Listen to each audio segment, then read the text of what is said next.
will be Jim Mason.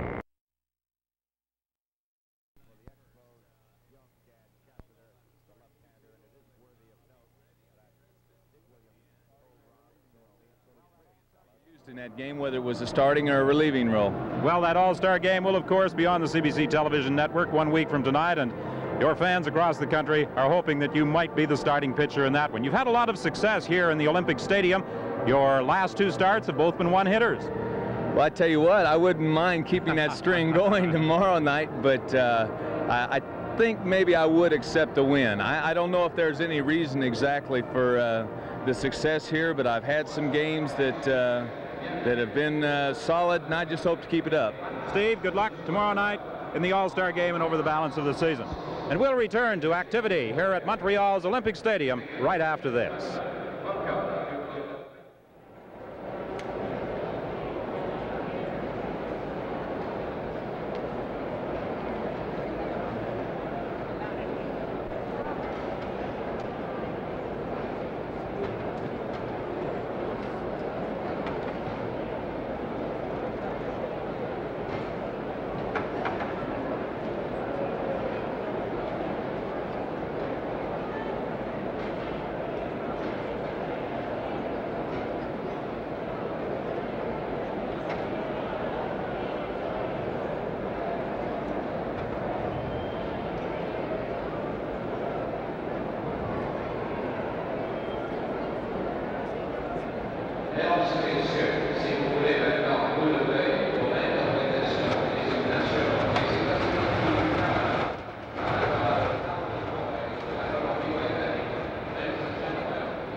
At Olympic Stadium, the playing of the national anthems.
Of the United States and Canada, sung by the Powell River Boys Choir from Powell River, BC.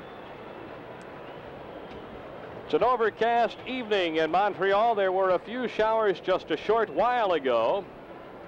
The rain has stopped, and this game will start on time. with left-handers Dan Schatzeder pitching for the Expos and John Curtis for the San Francisco Giants. Expos leading the East by 4.5 games. Their record of 48-31. They have a 29-8 record here at Olympic Stadium. The Expos have not lost a series with any team since the 10th of June. Right now, we are looking at member of the board of directors of the Montreal Expos, Mr. Hugh Hallward, president of Argo Construction, a founding partner and member of the board of the ball club.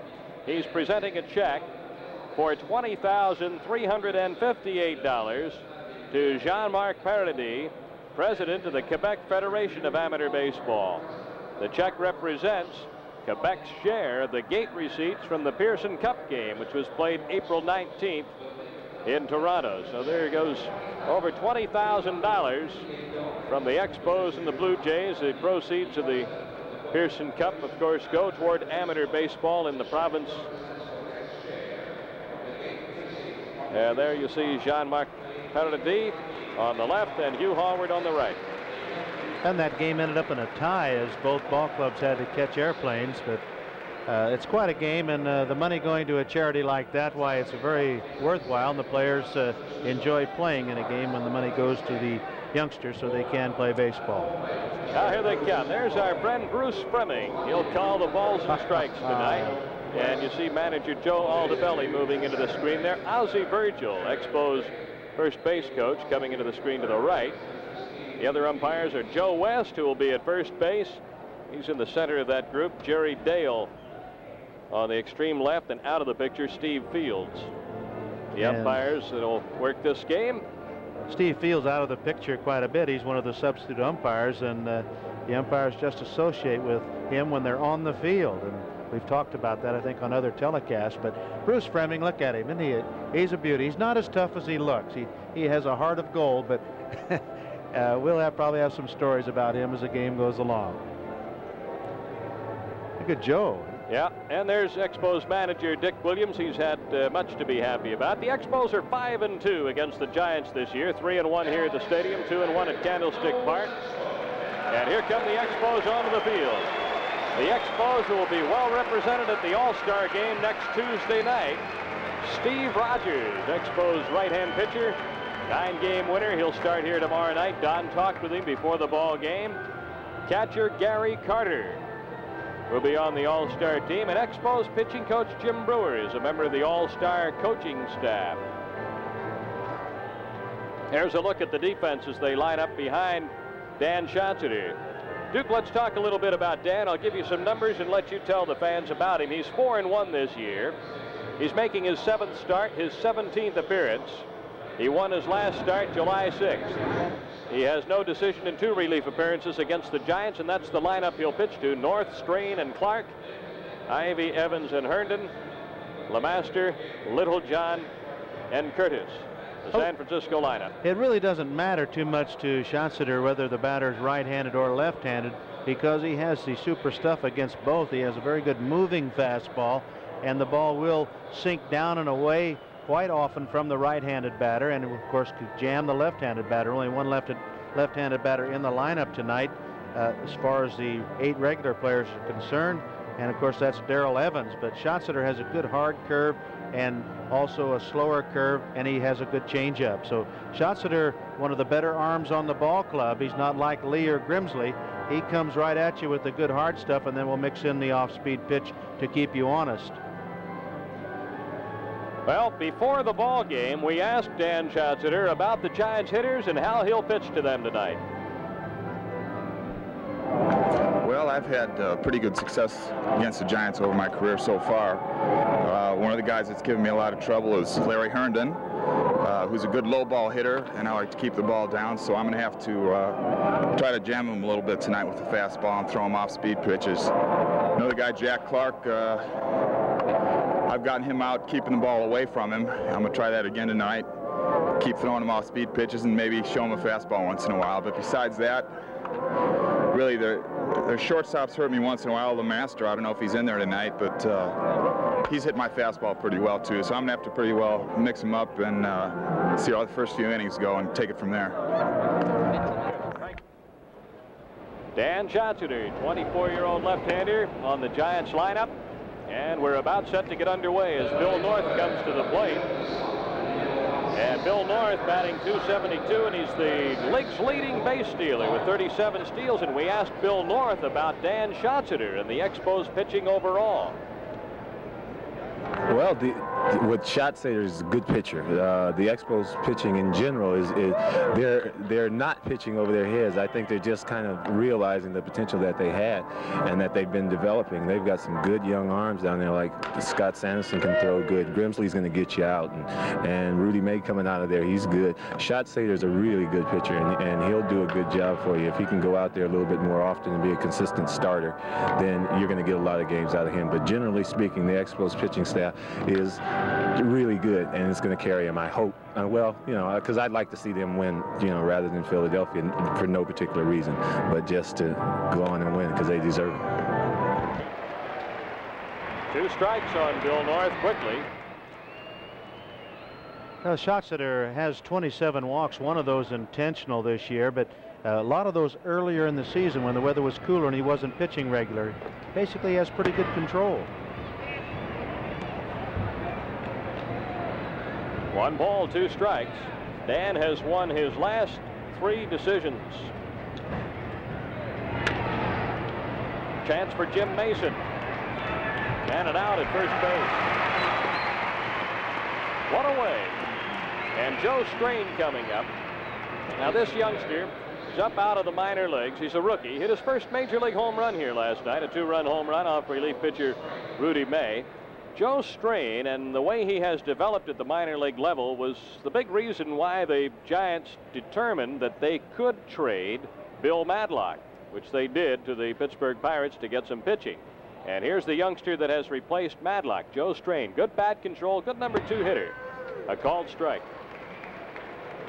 Schatzeder has that good fluid motion when he delivers a pitch. Should not have any arm problems. Watch him here. Good curve ball, but it hit well down the third baseline. Strain is going to hold up right there with a single. Pitch up just a little bit. Schatzeder wanted to get it down a little bit more, but he hit a shot right by Larry Parrish, and so far Joe Strain has shown us that he belongs in the big leagues. And here's Jack Clark. Clark, just 23 years old. He's one of the top young power hitters in baseball. His stats show a .278 average, 16 home runs, 59 runs batted in. Against the Expos, he has gone 8 for 28, and he's hit 1 home run. Now the youngsters watching tonight should watch Clark hit and watch his approach to a baseball, because he has a picture swing and a picture way to approach a baseball. Just watch him. He's very comfortable, good balance. Keeps that front left elbow down where it belongs. Watch him here. Good Strike swing. 2. He missed it, but some kind of swing.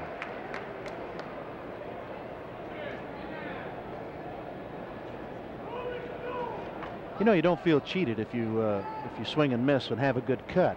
So many times, even last night's ball game, quite a few ball players did not have good cuts and went 0 for 5, 0 for 4. That's when you start talking to yourself. I guess. 1 ball and 2 strikes now to Jack Clark. The infield, of course, is at double play depth with a runner at first and 1 out. Top of the first inning at Olympic Stadium. The 1-2 pitch to Clark. That's into the seats behind first base. Perez started to chase it down and then backed away. We mentioned the Expos with a record of 48 and 31. The Giants are 42 and 45. Another good thing about Clark as a hitter, he does not try to pull everything. He hits the ball where it's pitched. If the pitch is out over the plate, he'll try and go the other way with it.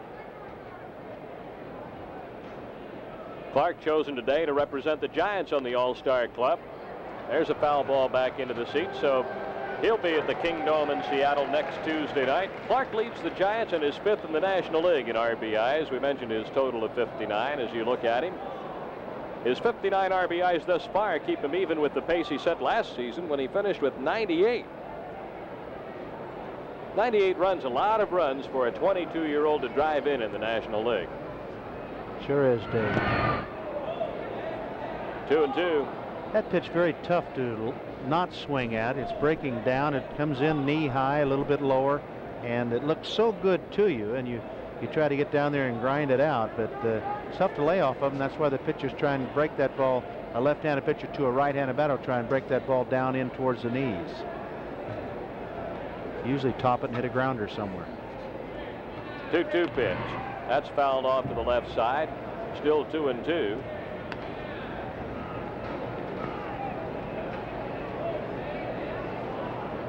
Clark coming back into the picture there. Really good balance at the plate. He does that. He has his weight evenly distributed. Of course, your weight has to be back, and he'll get his weight completely back as pitch is being delivered. Cocks that bat real good. That's fouled into the seats.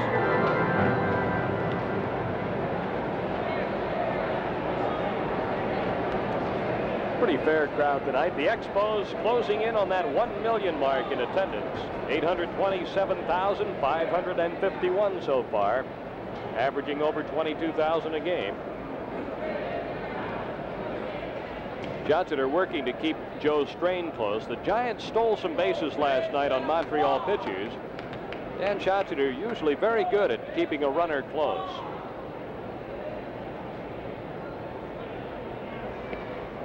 Well, Dick Williams was talking to Bill North about Sanderson and going through the motions of Sanderson, who pitched last night, goes through in his delivery, and he said maybe I could have stolen off Sanderson. I think Dick was exaggerating just a little bit. Here's the 2-2 pitch, and Parrish. They get one there, and that's all. Clark runs so well. He's tough to double up. Clark on the fielder's choice. Strain retired at second. 2 down, and Mike Ivy coming up. Ivy batting .276, 11 home runs, 43 runs batted in. This young man is strong. He's the right-handed hitting first baseman for the Giants. You may have heard of the left-hand hitting first baseman with the Giants, one Mr. Willie McCovey. Well, Dave, I take some credit here. But just to tell you a story about this kid, I put the first base glove on him as his manager. He didn't want to catch. I said, here, you be the next Gil Hodges, because Gil Hodges started as a catcher. Here's Parrish's high hopper, and he throws to second. Scott had to reach a little bit for the ball, couldn't get much on it, so he held on to it. Ivy trying to go the other way, hit it foul, 1 ball, 1 strike. Ivy had heard and been told so much about catchers being hurt and their careers shortened by injuries, and so he didn't want any part of catching, and flipped him the glove and says, you be the next Gil Hodges. Well, he really hasn't had the opportunity. He's in the shadow now of Willie McCovey, waiting for him to retire. But this young man can swing a bat and do an adequate job at first base. They got the runner. Picked up. Perez down to second, and Scott didn't hold on to the ball. Well, that's going to be called a stolen base. But we've had that play happen maybe 3 or 4 times this year, and a good throw would have gotten the base runner. But the rules say that if a runner breaks like he's stealing a base and you don't get him, why, it's a stolen base. So it's an error, but it's a stolen base. I think maybe Rodney was screened. We don't have a replay, not yet anyway, and Scott might have been screened. See, that's a nice thing about having a left-handed throwing first baseman. He can come at another angle, and the guy that's catching the ball can see the ball coming. Sometimes the runner gets in line with the flight of the ball and you don't see it, and you just reach and hope that your glove is where the ball is going to be. 2 balls, 1 strike to count on Ivy, and Clark now at second base. That is stolen base number 6 on the year for Clark. The Giants love to run. They're running this year like never before. Foul back out of play. The Giants have been successful in 44 of their last 54 base stealing attempts. They've already stolen 87 bases, 1 fewer than they stole all of last season. And we're just now moving in on the the Giants have passed the halfway mark in games played. This is their 88th game. It's game number 80 for the Expos. Tomorrow night marks the halfway point of the season in terms of games played for Montreal. 81 games is half a season. 2-2 pitch. Got him. Ivy strikes out, no runs, a hit, and Clark is left at second base after a half inning of play. The Giants nothing, and the Expos coming to bat.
At Olympic Stadium in Montreal, the Expos will come to bat here as we look at the Giants and the way they line up around John Curtis, the left-hander who's pitching tonight's ball game I'm going to turn it off now, for San Francisco. Curtis 4-5, his 8th game starting, his 17th game overall. As a starting pitcher, Curtis is 3-3 with a 2.93 ERA. He's allowed 2 earned runs or less in each of his last 4 starts, allowing 5 earned runs in 25 innings in those games. In his 3 losses as a starter this year, the Giants haven't gotten him any runs. Before the ball game, we asked John Curtis, there's the lineup, we asked John Curtis about the Expos and how he's going to try to pitch to this lineup. Well, I know the difficulty left-handed pitchers have had with the Expos so far this year, and this will be my first time facing them, and my feelings going into the game are to try and be just as aggressive with them as they have been with left-handed pitchers, and try and pitch my game, which is keeping the ball down primarily, and working in breaking balls, either when I'm behind in the count and also ahead in the count, and try to make them hit the pitches that I want them to hit, and hope that our defense will be there to convert them into outs. Well, he got Warren Cromartie. That's a big step. And here's the number 2 hitter, Rodney Scott, with 1 out, nobody on. Curtis getting a strike in there. The Expos, and Curtis referred to their success against left-hand pitching, the Expos have won 11 and lost just 4 to left-handed pitchers. Well, the type of left-handed pitcher that can give any club trouble, and especially the Expos, is a type of left-handed pitcher that can turn the ball over a little bit, off-speed pitching, or a good curve ball, and we'll see what Curtis does tonight. Scott wraps the ball on the ground to Evans, the third baseman, and he's out at first base, 2 away. So Rodney retired, 2 down, and Andre Dawson coming up. 25-year-old center fielder. He's had trouble against the San Francisco staff. He's hitting .270 for the year, but way under that against the Giants. He's 6 for 31, and that works out to a .194 batting average against San Francisco. So this Giants staff has pitched very well to Andre Dawson, and they've given him some problems.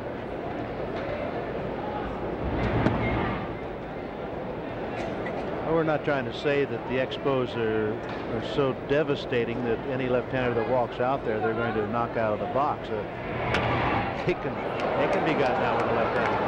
Master has to hurry.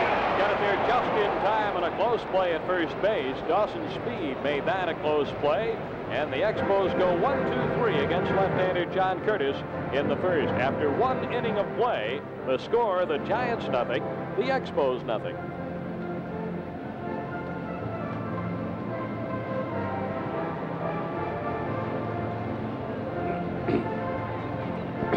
Yeah. Okay, and we got a note on the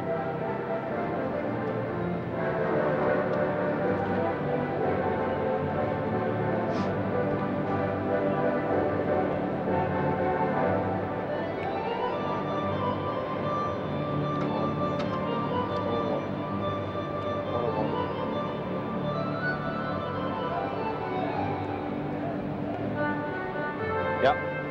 Yep.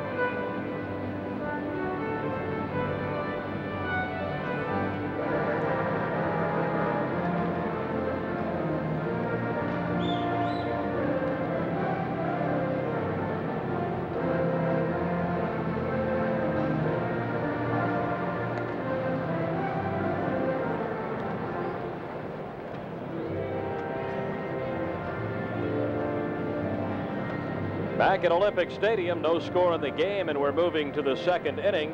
Again, we'll mention with Bob McDevitt away covering the Pan Am games, and Don Whitman is with us tonight. Don, there's been a lot of talk about the Expos, I'm sure, from coast to coast this year as compared to maybe the last few when there was some disappointment. The club's got a lot of people talking. Well, the Expos have certainly caught the fans' attention out west, and you know, for a while, I think a lot of people were more inclined to lean towards a major league team closest to the Canadian city in which they lived, particularly in Western Canada. But now with the success the Expos have enjoyed so far this year, a lot of fans have suddenly jumped on the Expo bandwagon. I'm sure that's true, and of course it's rekindled an old love affair as the Expos pioneered the country way back in 1969. Here's Darrell Evans hitting .257 with 9 home runs and 39 runs batted in. A strong left-handed batter, 32-year-old veteran. He's hit 1 home run this year against the Expos. Hey, Don, you've watched games from the press level and on TV. How does it look from down there? Look any easier? It's quite a different view, Duke. Watching the game from down at field level, I can appreciate the talents of these players much, much more standing down here at field level and watching proceedings. Perez making the play unassisted on Evans. That's going to bring Larry Herndon up. He's playing in left field tonight. We mentioned how the Giants staff has pitched so well to Andre Dawson, Expos center fielder. Expos staff's done a real number on Herndon, who is hitting .307 as you see, but he's 3 for 17 against Montreal. A called strike. He's from one of our favorite cities, Sunflower, Mississippi. He came into the game last night and went 0 for 6. And he had a streak going at that time. A 13-inning ball game last night. 1-1 pitch. Fouled back. That game last night was really strange. The Expos had a 4-0 and a 5-1 lead. Then the game was tied at 5 for several innings. Then the Giants took a 7-5 lead in the 9th inning. The Expos rallied in the bottom of the 9th to tie it at 7. They were going wild at the stadium. And then one of the strangest, weirdest innings. Everything went wrong for the Expos and in favor of the Giants, and the Giants got 4 in the 13th inning. So I guess old number 13 caught up with Woody Fryman and the Expos, and the Giants won last night's ball game. Speaking of 13, Friday night against the San Diego Padres is Friday the 13th, and the Expos play a doubleheader. I will hope that number 13 catches up with the Padres. Right. Expos fans will anyway. 2-2 the count on Herndon, and Johnny LeMaster coming up, and Schachter blew that ball right by him. Second strikeout for Dan Schachter. We'll take a look at that strikeout pitch as we see LeMaster step in. Well, you see Schachter right here challenge the hitter Herndon, and he just threw it right on by. Good high hummer. Johnny LeMaster. Ball 1. He's very slight of build. He stands 6'2", but he only weighs 160 pounds. That's why he was rested last night, did not play, and LeMaster said if he hit .220, he's such a good shortstop, but if he had .220 for the ball club, he would really help them. They're getting a bonus. He's hitting .254. 1 ball and 1 strike, 2 outs. Top of the second, the Giants batting, no score. And ball 2. Schachter behind 2-1. We hope that no matter where you are, you'll enjoy tonight's baseball game from Olympic Stadium in Montreal. This afternoon, one game, the Mets beat the Dodgers 4-3. Dodgers have lost 7 of their last 9. Pitch inside, and they're in the basement in the West. I referred on the pregame portion of our telecast to Houston as the surprise in the West. There are several ways to look at that Western Division. Some people say, no, the surprise in the West is the Dodgers. They lost today. Yeah.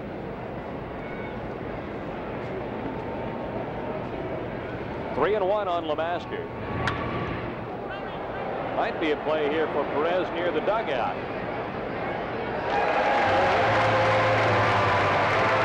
Three up, three down, nothing for the Giants. And after 1.5, no score between Montreal and San Francisco.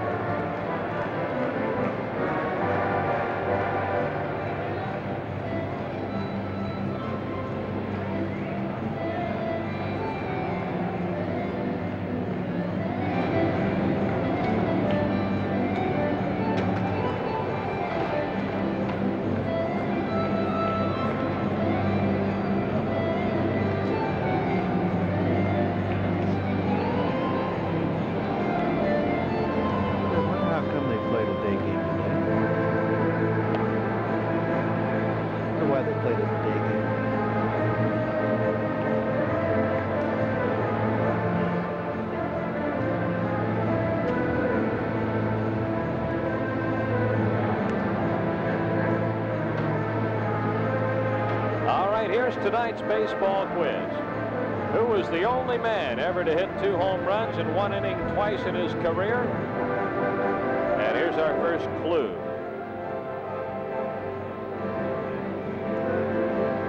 Clue number 1 on tonight's quiz.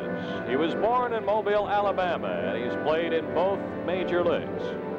The only man ever to hit 2 home runs in 1 inning twice in his career.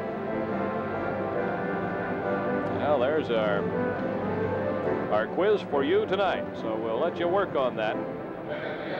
We have several more clues coming up, and we'll give you the answer later in the game. Tony Perez hitting .294, 7 home runs, 42 runs batted in, 37-year-old veteran. And the Expo players lean on Tony an awful lot. He's the experienced man in that lineup. He and Spire when Spire's playing, but Tony more so because he's the RBI guy and he gets so many key hits.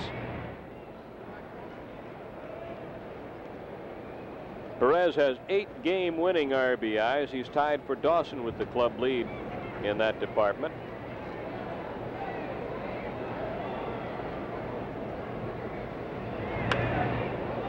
That's into the seats. Tony Perez, an all-star 7 times. 67, 68, 69, 70, 74, 75, 76.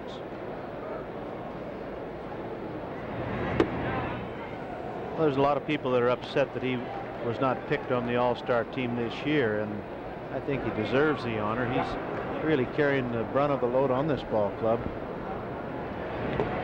He chased one there. The catcher, Little John, can't find it. Now he has recovered, and the throw to first to get Perez. So a strikeout for Curtis, his first, and the putout goes Little John to Ivy. And Gary Carter coming to the plate. And we asked him about facing off for the Giants. He's been hitting marvelously well against the San Francisco Giants. As we look at Perez here, striking out, and that ball being missed by Little John, and there's Perez. Tony chased a bad pitch that time. Right. Gary Carter stepping in. He's batting .357 with 5 home runs against the Giants. We asked him why. Pitch selection, and it doesn't really have to do with the Giants in particular, but I do feel comfortable at the plate with their pitching, and as long as they keep giving me the pitches, I guess I'll just go ahead and keep hitting it. Amen. They throw that ball while you're swinging. Right. Keep swinging, right. You give it to me, I'll take it. He's fouled at the plate. Strike 2 on Gary. Gary Carter, named today to the National League All-Star team, so he'll be going for the 2nd time. Well, there's a chance. There's a chance Carter and Rogers could start that game, but Tommy Lasorda might go with Johnny Bench and let him start, being that Simmons isn't on the team because of an injury. 2 strikes on Gary.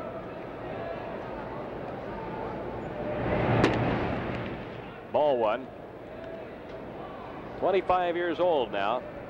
caught his first professional game in the Gulf Coast League in 1972. I asked him who pitched. He said, I can't remember. He hit that a ton to center, and North is back there.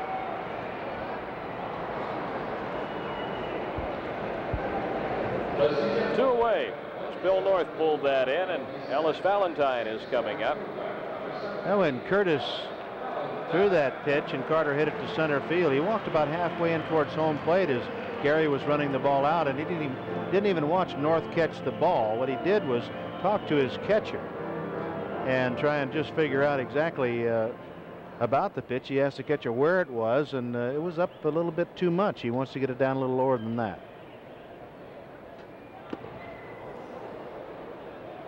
One strike on Ellis Valentine.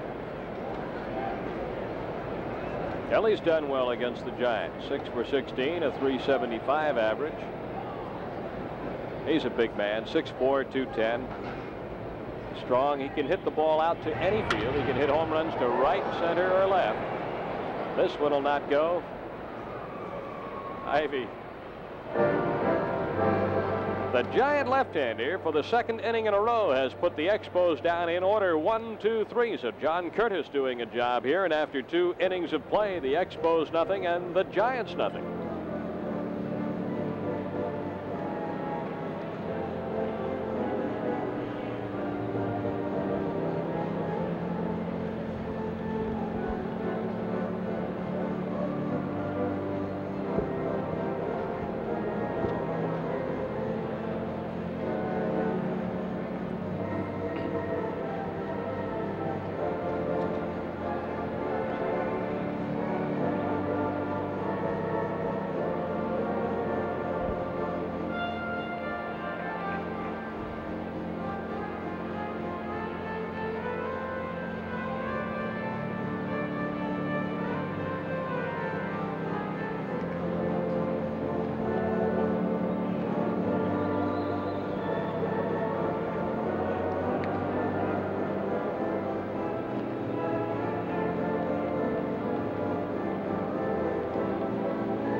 There's a good look at Dan Schatzeder pitching tonight's game for the Expos. No score as we move into this, the 3rd inning of play at Olympic Stadium. Dan, 24 years old. He was born in Elmhurst, Illinois, lives in Villa Park, Illinois, just outside of Chicago.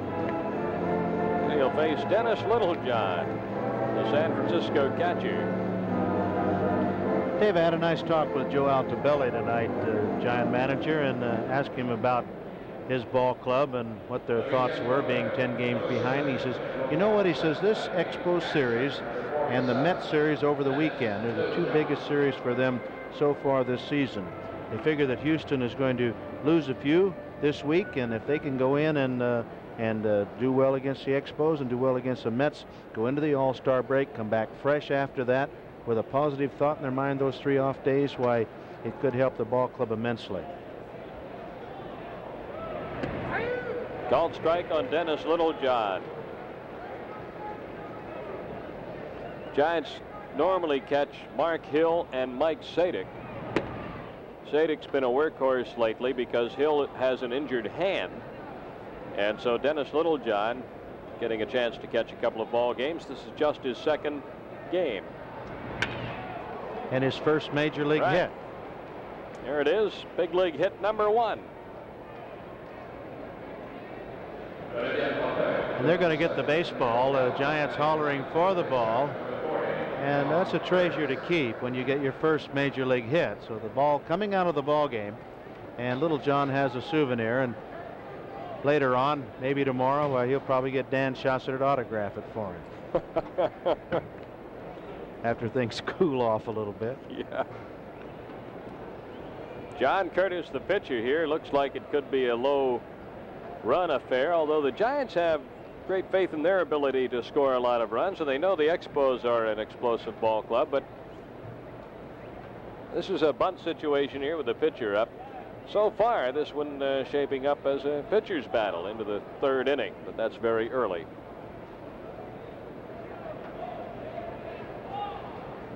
See the third baseman Parrish playing in. Perez will hold the runner, then he'll break in. Well, they'll try for second base here because Littlejohn doesn't run that well. There's the bunt. Good bunt. They can't go anywhere but first. No. Perez making the play to Scott, covering at first. Good bunt by Curtis. Littlejohn down to second base. And the top of the order coming up, Bill North. We mentioned earlier Bill North leading the National League in stolen bases with 37. Pittsburgh's Omar Moreno is second with 33. Rodney Scott's tied for fourth. Scott in tonight with 23 stolen bases for the Expos. North ran into the same problem when he went from the Dodgers to the Giants as I did. I always wore the number 4. Went to the Mets and wore the number 4. He always wore number 4. But when you get to the Giants, that number's been retired. It was worn by Mel Ott, so you don't get number 4 when you go to the Giants. Inside and ball 1 to Bill North, 31-year-old veteran. Bill North was born in the city that will host the All-Star game next Tuesday night, Seattle. Dawson in center field. 2 away. And Joe Strain comes to the plate, 25-year-old rookie. Got a base hit in the first inning. He's 1 for 1. Dan Schatzeder.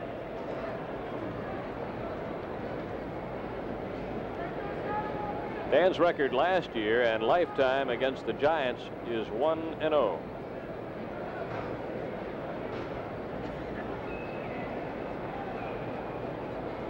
Well, the Expos still trying to learn how to pitch and play Strain defensively. He takes strike 1.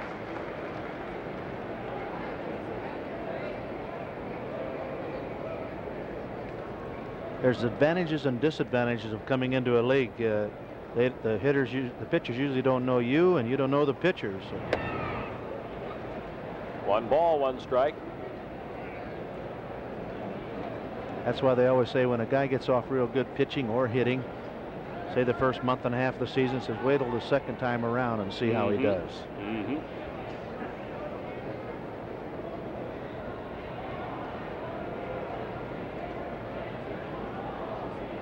2 outs, 1-1 pitch. Good pitch, jammed it. Parrish gets it over there for the 3rd out. So that's it for the Giants in the 3rd. They made a little noise, a leadoff single by Dennis Littlejohn, but he's stranded on base. Now midway in the 3rd inning, still no score in the game.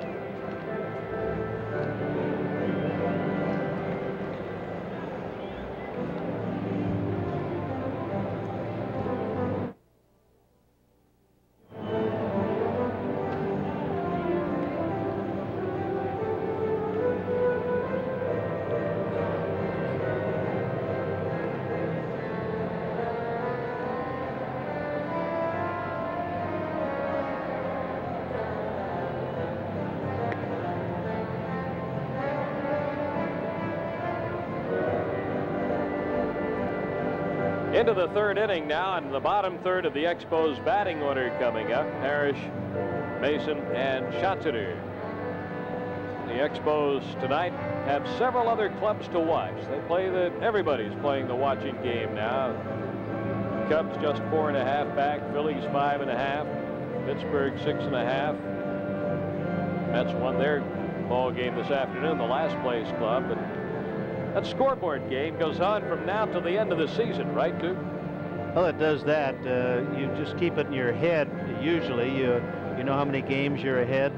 Percentage points aren't really as important as games behind or games ahead. And that half a game, of course, is when the odd game is either one team's played 1 more, or 2 more, or 3 more than the other, and it has to be an odd number, of course, for that half a game. But you watch it, but I don't think anybody's looking at it quite yet. It's an all-star break, only halfway for some clubs, and you've got tonight's game really to worry about. And when you go about it that way, you're better off because you start peeking over your shoulder, and someone might be gaining on you, like Satchel Paige said about his age. He says, "I never look back.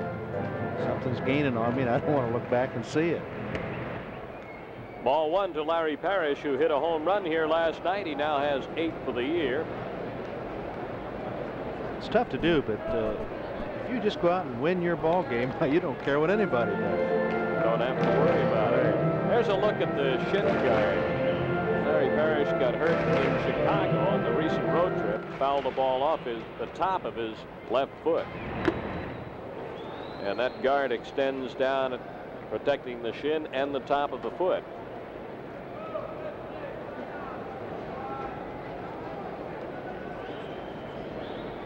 Two and one the count on Larry.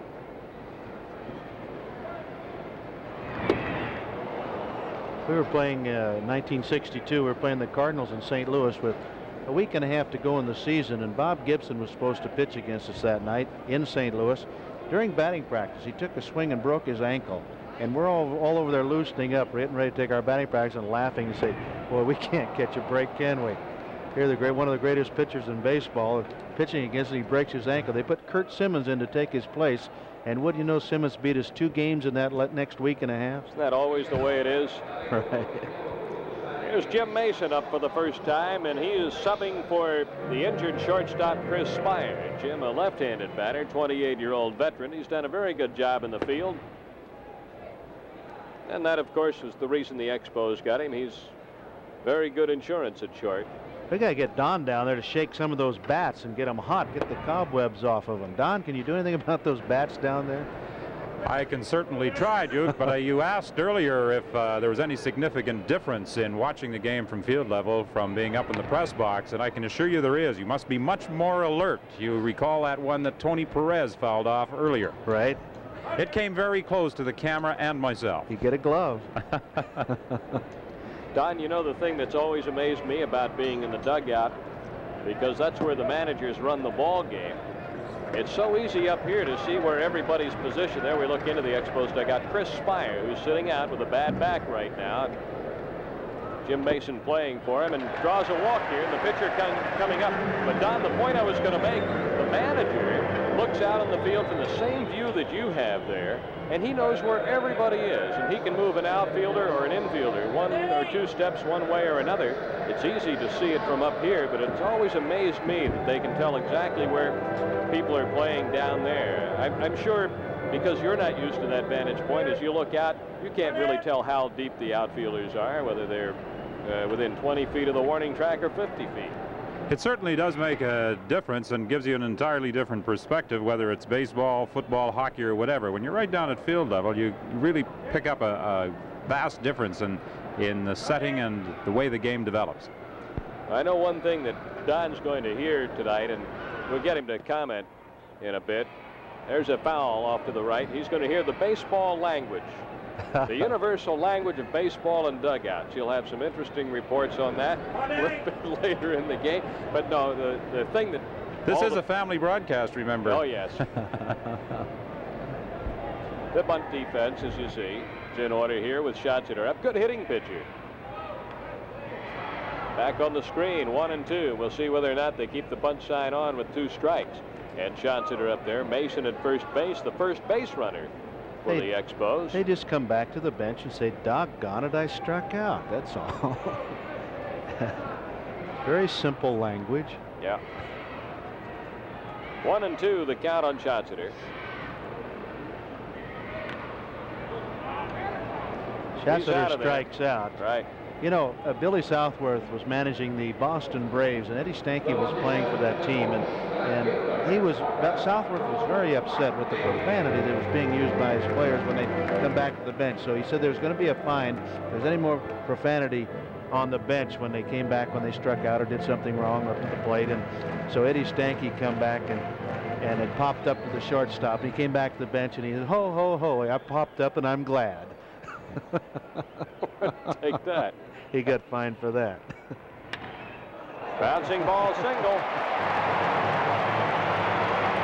Mason going to third. Key base hit up the middle by Cromartie to send Mason to third with 2 outs. Let's take a look at the hit. Yeah, Cromartie goes right back through the middle with this curveball. Stays on it good, did not give any ground. Curtis tried for it, but it's shot by him. And Mason He didn't hesitate. He had third base in mind. Took a little peek as he rounded second, but did not hesitate.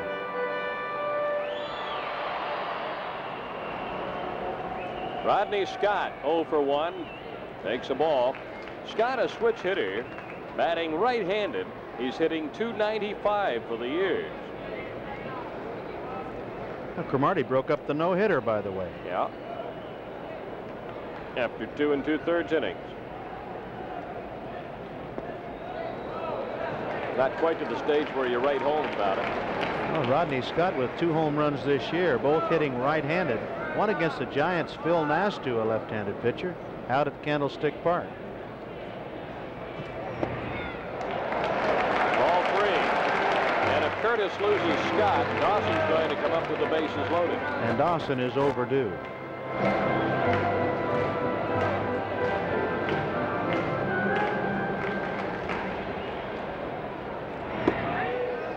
Three and 1. Giants scored 11 runs last night. Have to go way back to May 27th, the last time a team scored in double figures against the Expos. Pitches ball 4, and the bases are loaded for Dawson. Expos pitching has been very good. There's a look at the base runners. You know, last night Dawson came up in the 11th inning with the bases loaded and 2 outs. The winning run at third base, and he did not have a good cut.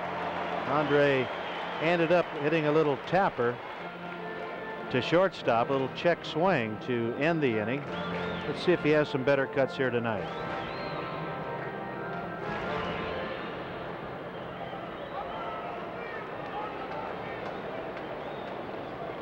Dawson's hit 2 of those 14 home runs against the Giants.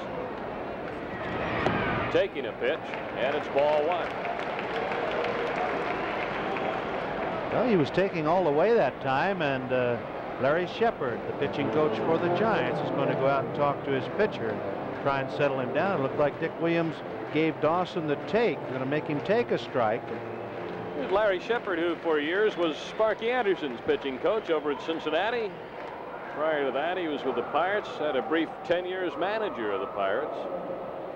Right, Larry, really a nice guy. He was let go from Cincinnati along with Sparky, and one of the chief complaints of that Cincinnati club was the handling of the pitching staff. They called Sparky for pulling them too fast, and Larry Shepard got some of the blame too. 2 outs, bases loaded. The 1-0 pitch to Dawson. And it's popped up. Center fielder Bill North under it. That's it for the Expos. No runs, 1 hit, and they left 3 men on base. And after 3 innings of play at the stadium, the score remains the Giants nothing, the Expos nothing.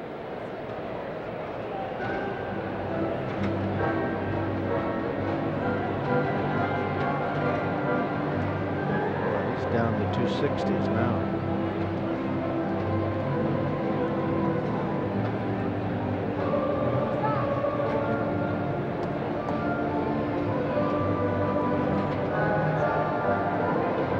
A number 3 hitter on the club.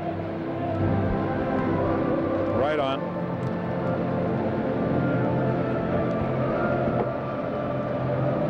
Let's go now.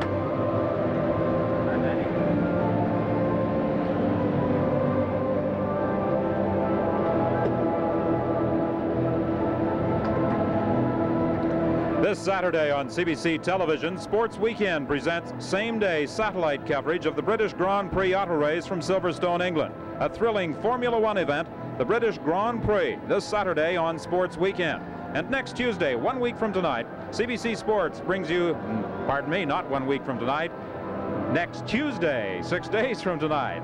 CBC Sports brings you the 50th annual All-Star Baseball game from the Kingdome in Seattle. That's July 17th for the best in the American League against the best in the National League in the All-Star game on CBC Television on July 17th, next Tuesday night. And I will be watching right here on CBC. I know you'll be watching, Duke. You're going to be home in Fallbrook, California, and you'll watch the All-Star game. Boy, Dave, I'll tell you, I never miss it. I was fortunate enough to be on 8 All-Star teams, and I never miss it. I root for the National League. I've been a National Leaguer all my life, and I hope they win again. Well, it's a big thrill to be on that team. I'm going to visit my in-laws, and we'll be watching it in Rouen, Quebec, way up north. But the CBC is everywhere, and I will see the game. 1 strike on Jack Clark. Gary don't Carter see can't it. find He it. does not see that ball. Schatzeder almost caught it. Gary looked up. That's the first time we have seen this in Olympic Stadium. We have seen it in other ballparks where there's a certain time of the night where the ball goes up high and the lights have not taken effect high and you don't see the ball. But this is the first time at Olympic Stadium we have seen that. Right. Now Gary's going to say, Brucey, why didn't you help me? See? He doesn't know where it is. Bruce doesn't know either. Hello. Look at Gary put his glove on his head. That tells it all. That tells it all. He wants to hide. Oh, no. He's got the helmet on, How Gary. How can I do that? 2 strikes on Jack Clark. If you're looking up, put it over your face. That was a pretty good rip right there. Fouled straight back by Clark. There are times that you feel like doing that, I'll tell you. Just digging a hole. Crawling in it when you don't see the ball out there. Not a thing you can do about that. Ooh. Parrish at the hot corner. Perez handled it at first. A shot right at the third baseman, and Perez had to scoop it out over at first base, and that's why Parrish is unhappy with himself. Well, Larry fighting that hot grounder. Had plenty of time, but threw it low, but Tony scooped it out of the dirt. Tough chance. That ball bounced high. Here's the golden boy from Atlanta, Georgia, Decatur, Georgia. He's strong. He is strong. Oh, they had to call timeout. A helmet was thrown out on the field, and I'm sure it's Jack Clark's. Very upset because he hit the ball so hard and it had to be at somebody.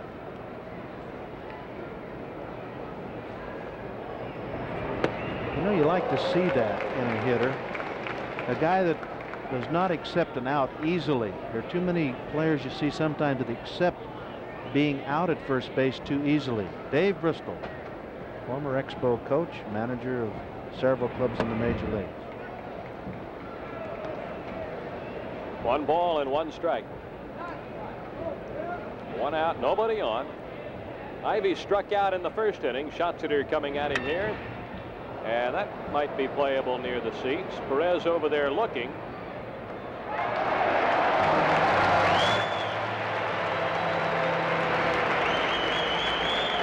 Two away. Now Tony stuck that big basket up there and pulled that one out of the air. Boy, is that glove big. Look at it. My word. Here goes Tony after it. Watch him stick that basket in the air. No way you can drop a ball. Look at that. The ball just got lost in that glove. Evans steps in. Check the number on his back, and there's significance to that number. Well, check it on his front. It's the same one that's on his back. 41. Evans hit 41 home runs in 1973 while with the Atlanta Braves, joining Hank Aaron and Davey Johnson as the only teammate trio in history with 40 or more in a season. And he's not going to forget about it, and he's not going to let the baseball world forget about it. 41 is now his number. Needless to say, the partner's home run totals was not his number.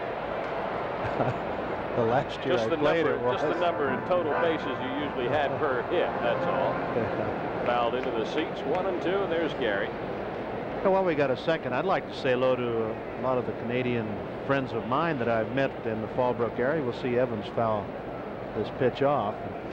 A lot of people come down to the Hemet and Fallbrook area during the wintertime and play the Fallbrook golf course and all the golf courses in our area, and I've been fortunate enough to meet a lot of them, and I'd like to tell them hello. I told them I would.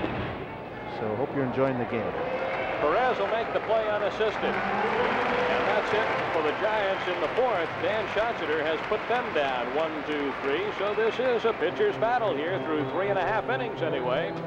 The Giants nothing, the Expos nothing.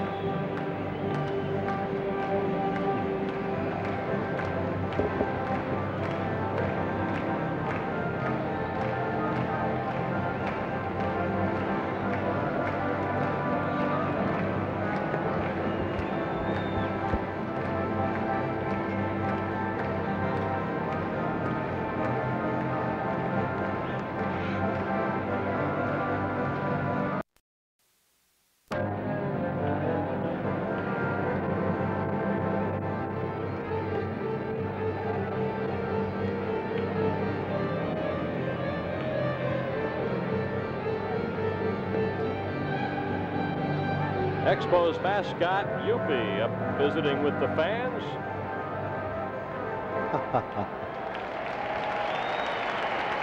Yuppie has a lot of fun, and the fans really love him. Yeah, and you know, in addition to being named Yuppie and being a mascot, I don't know really what he is, but he does have a lot of ham in him, that's for sure. He does that. And he can dance. Yeah, and the fans love it. They have a great time with him. Here's Tony Perez, struck out in the second. Remember, he chased that pitch, and it almost got by Dennis Littlejohn.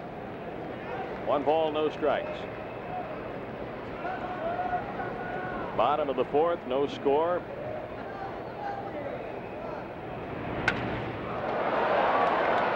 Clark. 1 away. Gary Carter up. Expos and the Giants play here again tomorrow night to conclude the 3-game series. They'll meet one more time on the West Coast. The Expos go to the West Coast for their final tour of Los Angeles, San Francisco, and San Diego right after the All-Star break. Steve Rogers, the Expos All-Star pitcher, will be pitching here tomorrow night.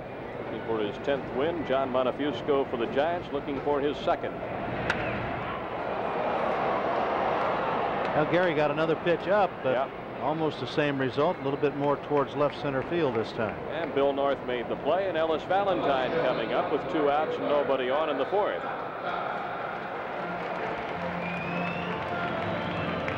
There's Big Ellis.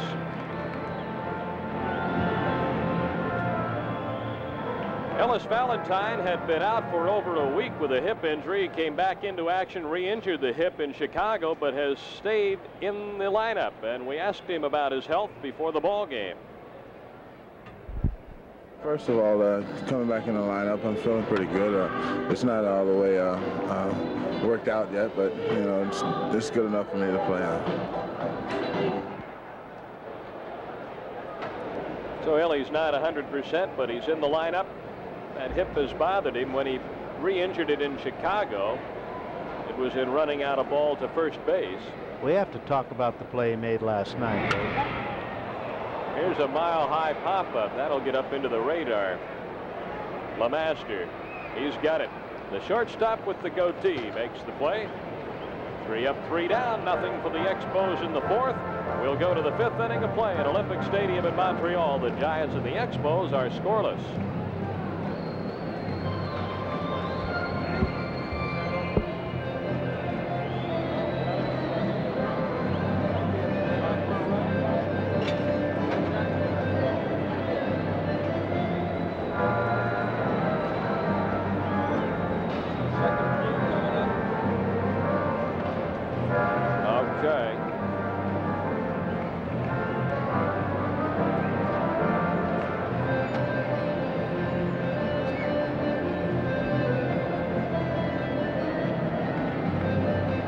Our quiz tonight, who's the only man ever to hit 2 home runs in 1 inning twice in his career. We gave you 1 clue. Here's number 2.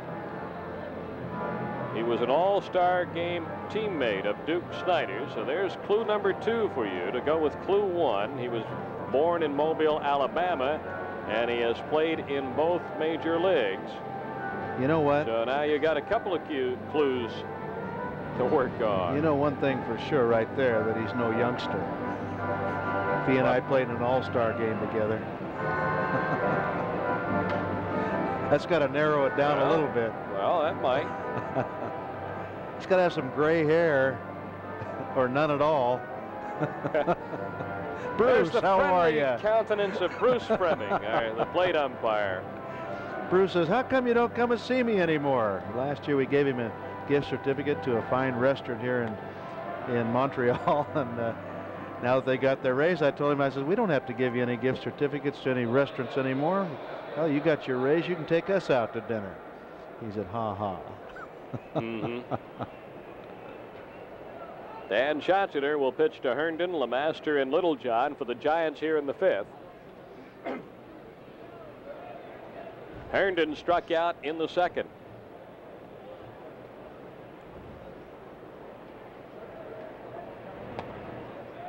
Low and in.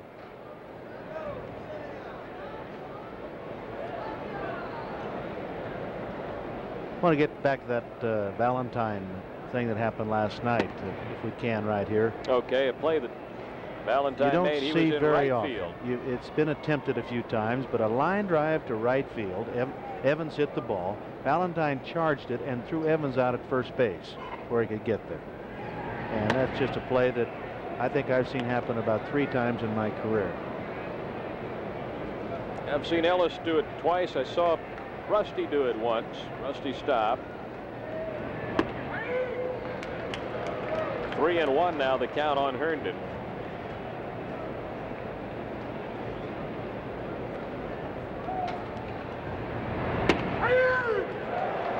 Three and 2. Dan fighting back here. Larry Herndon, the batter.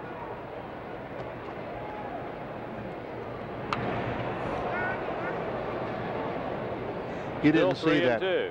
Nobody saw that. Nobody saw that answer. That is not a right-handed Willie McCovey at the plate.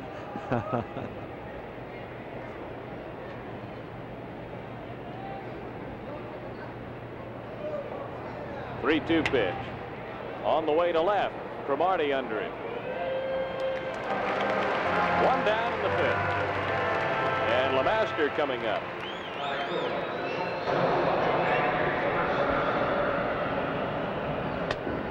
Here's a look at Dan Schatzer. Had a 7-7 record last year, 13-9 lifetime in the National League. Another one of the homegrown Expos. Fly ball to Valentine. Out number 2. That's one of the things that is so satisfying for the Montreal fans that have stuck with this ball club right from the beginning, that they're seeing the team do something here in this 1979 season, and they're doing it with so many homegrown ball players. The entire outfield signed and brought up through the Expos farm system. Cromartie, Dawson, Valentine, Parrish, the third baseman, Carter, the catcher, the pitcher, Dan Schatzer in this case tonight. 1 strike on Dennis Littlejohn.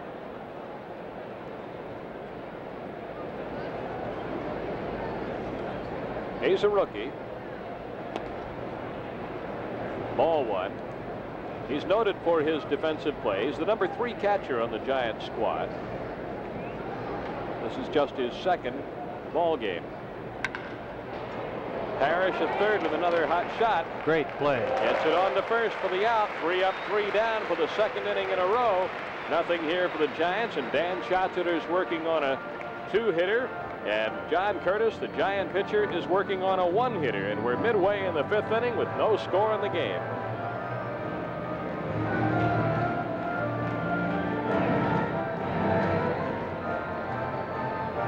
If I got a minute.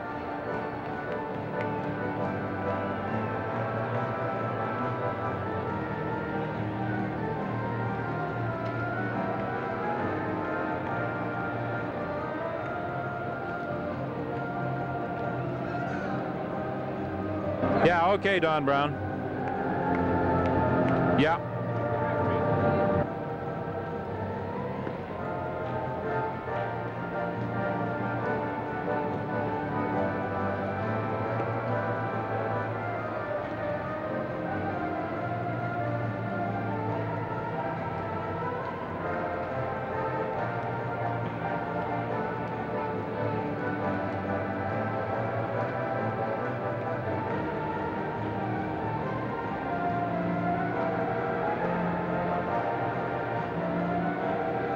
Well, as we go into the bottom of the 5th inning, the Expos will lead it off with Larry Parrish. Parrish struck out in the 3rd inning. And show you how much we know about this game of baseball. We said the Expos hit left-handed pitching so well that they welcome the sight of a John Curtis out there.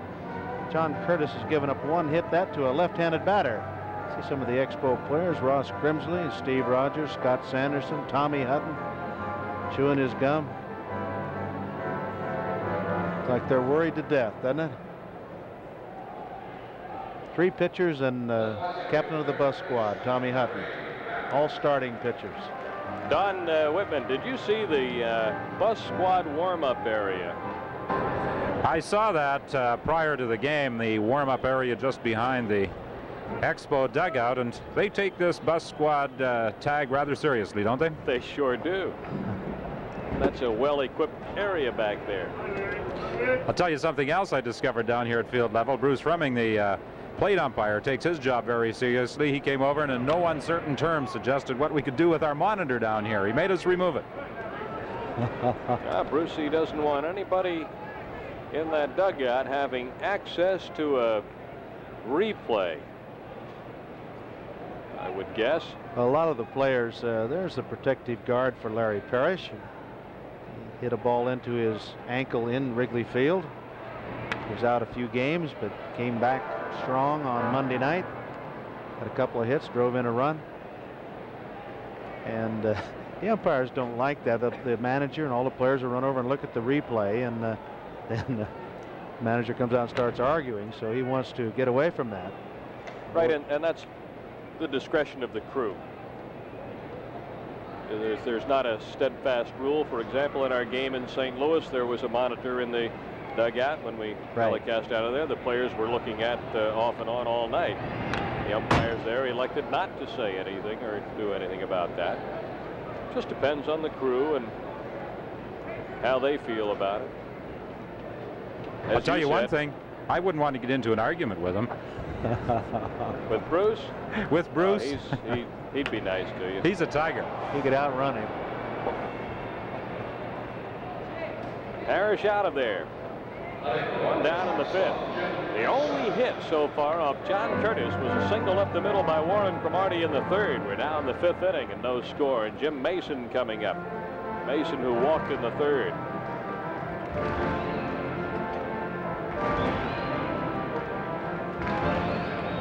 Bruce Fremming was umpiring a game in the minor leagues before coming up to the majors.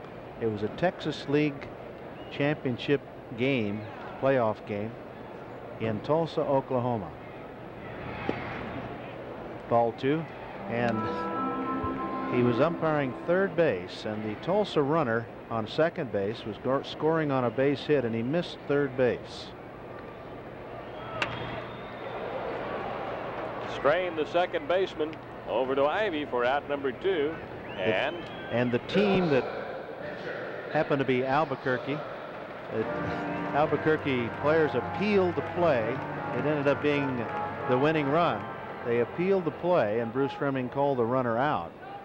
And he went on into extra innings, and Albuquerque won the championship. And they had to get a patrol car to take Bruce to the airport in his uniform to get him out of town.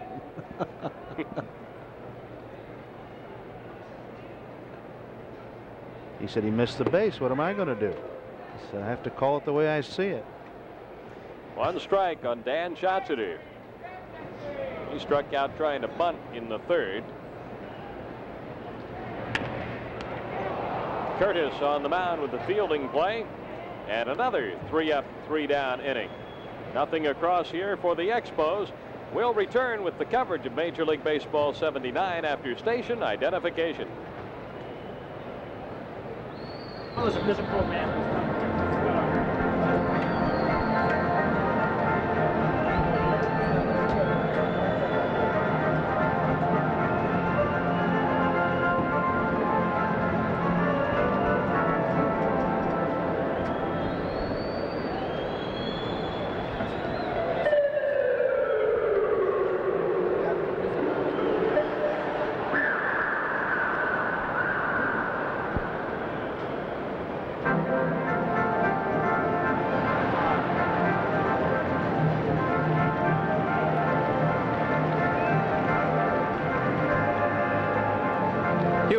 is the director of the Montreal Expos, and in a pregame ceremony, a presentation made to amateur baseball in the province of Quebec. That's right.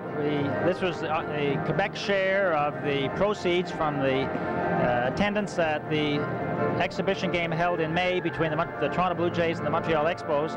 Last year the game was in Montreal. Next year the game's in Montreal. And this was the proceeds for the development of amateur baseball in Quebec. Check for better than $20,000. That's right. And next year we're hoping for more. And next year, hopefully, the game will end in a decision. Yes, you've got to remember that this year the decision to have a curfew was made before the game started, and unfortunately the announcement was made in Toronto only at the beginning of that last inning. So there was a feeling, I think, among certain fans that the Expos were sort of copping out a little bit. The truth of the matter is that it had been established 4 hours in advance. Okay, at any rate, amateur baseball in this province certainly receives the benefits of that game, and hopefully more will be added to the funds next year. Okay, let's go back upstairs to Duke and Dave. Okay, thanks, Don. And a chat with member of the Expos Board of Directors, Mr. Hugh Hallward. Tell you something about Hugh, Duke. He is probably, well, not probably, I say unquestionably, on that board of directors, he is the baseball fan and expert. He can tell you everything about everybody, anytime, anywhere. He is really up on the game. He's up on the club as an organization, everybody in the minor leagues. He's really into baseball, the game of baseball. He loves the game, knows it exceptionally well, knows it inside and out. He loves to talk the game of baseball. Yeah. That's the way you learn. Curtis up there. Schatzeder's having a problem here. He's not given up a walk, and he's 3-0 to the pitcher of all people. Curtis 2 for 15 this year. Has a 160 lifetime batting average. And he lost him on 4 pitches. Now we'll see what the Giants do with that. The first walk given up by Dan Schatzeder. And that brings Bill North to the plate.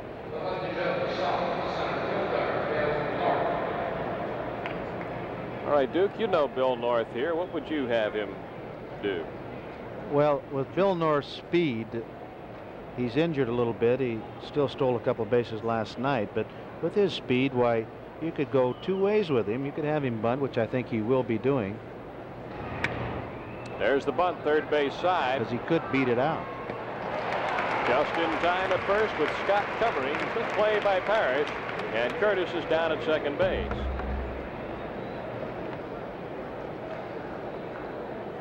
Larry calling Schatzeder off and had to throw on the run because, as we mentioned, North can get down that line. They got him by a step and a half.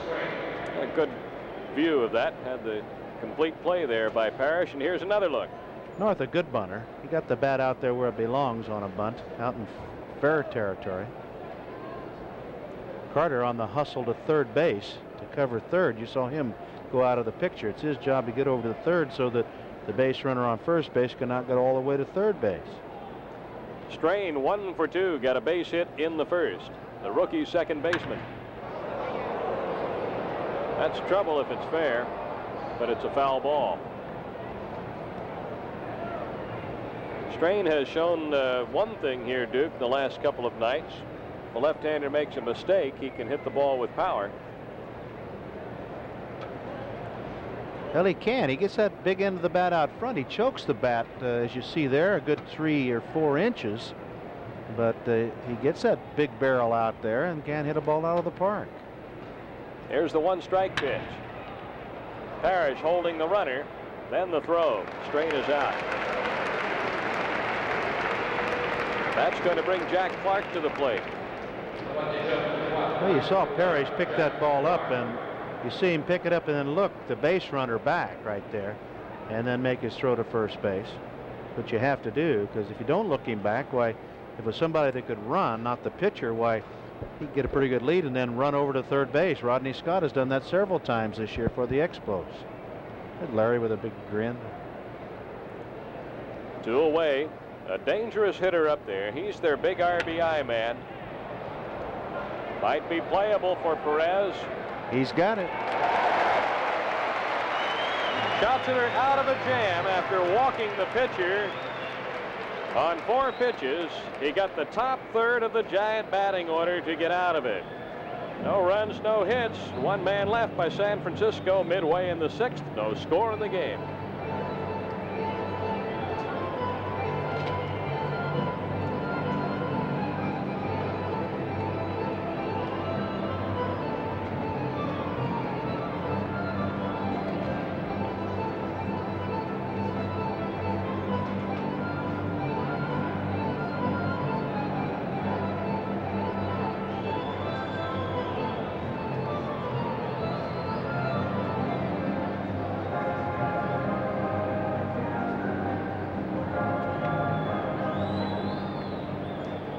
Here is clue number 3 for tonight's quiz. Who's the only man ever to hit 2 home runs in 1 inning twice in his career?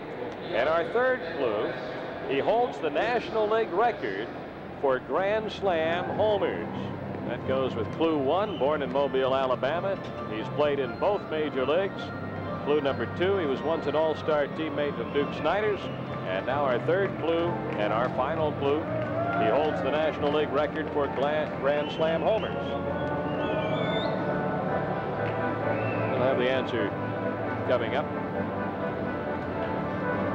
Bottom of the 6th for the Expos, top of the order against John Curtis. Doing quite a job. We mentioned earlier a 4-5 record overall, but he's 3-3 as a starter, and more than that, recently as a starter. He's done a terrific job. And he's got Warren Cromartie coming up. And we asked the Expos leadoff batter, Warren Cromartie, about facing left-hander John Curtis. John is the type of pitcher that we've only faced him 1 time, and that's in relief. So as far as we understand, he's got 2 types of pitches, a fastball and a slider. So we can look for pretty much the ball around the plate tonight, and hopefully something to hit, and then we can capitalize on him. And Warren has the only hit that Curtis has surrendered through 5 innings. And he steps in here to open up the 6th. Warren is 1 for 2. Warren's right. He has been around the plate, John Curtis. He's walked 2 in the same inning, the 3rd. And he's mixing his pitches up well with that fastball, slider, and curveball. Fastball right there. Curtis last started on July 6th in a loss to the Phillies. That was a slider. So Cromartie's gotten both pitches. He's 0-2.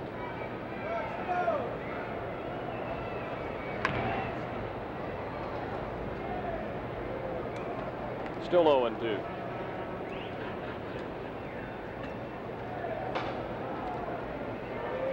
Interesting how different clubs play Cromartie. The outfield here shading him a little bit towards right field. And Curtis struck him out. He's pitching a superb ball game. 4th strikeout for Curtis, and here it is. Now watch this pitch. It's a slider. See it break away and down. Cromartie, no chance that time. He committed himself too soon on the pitch. Curtis has only faltered once. That was in the 3rd inning when he walked 2 and gave up a single to load the bases, but he got out of that when Dawson flied out to center. In each other inning of this ball game, he has retired the side in order. 1 strike on Rodney Scott.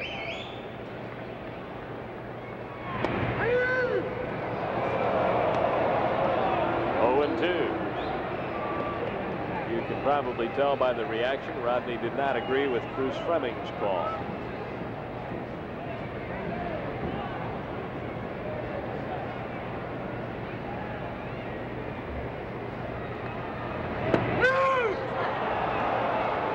So Rodney called out on strikes. Back-to-back strikeouts and 5 in the game for John Curtis. Let's take a look at it. You can be the umpire. You be the umpire this time. Wow.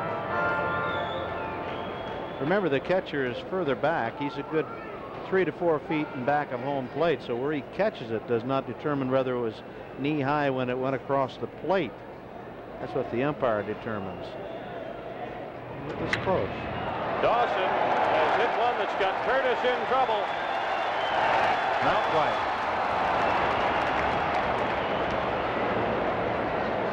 Turned it right there. The best bolt of the night, and it stayed in the park. Nothing for the Expos in the 6th. We'll go to the 7th inning with no score in the game.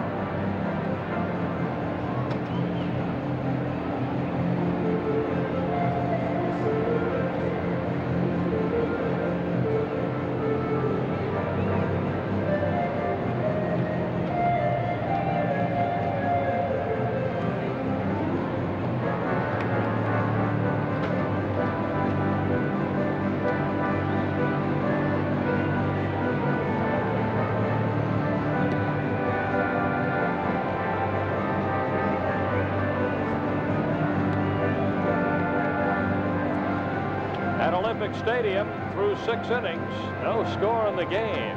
John Curtis working on a 1-hitter, Dan Schatzeder on a 2-hitter, and the middle third of the San Francisco order coming up. Here's a look at the All-Star team, the pitchers.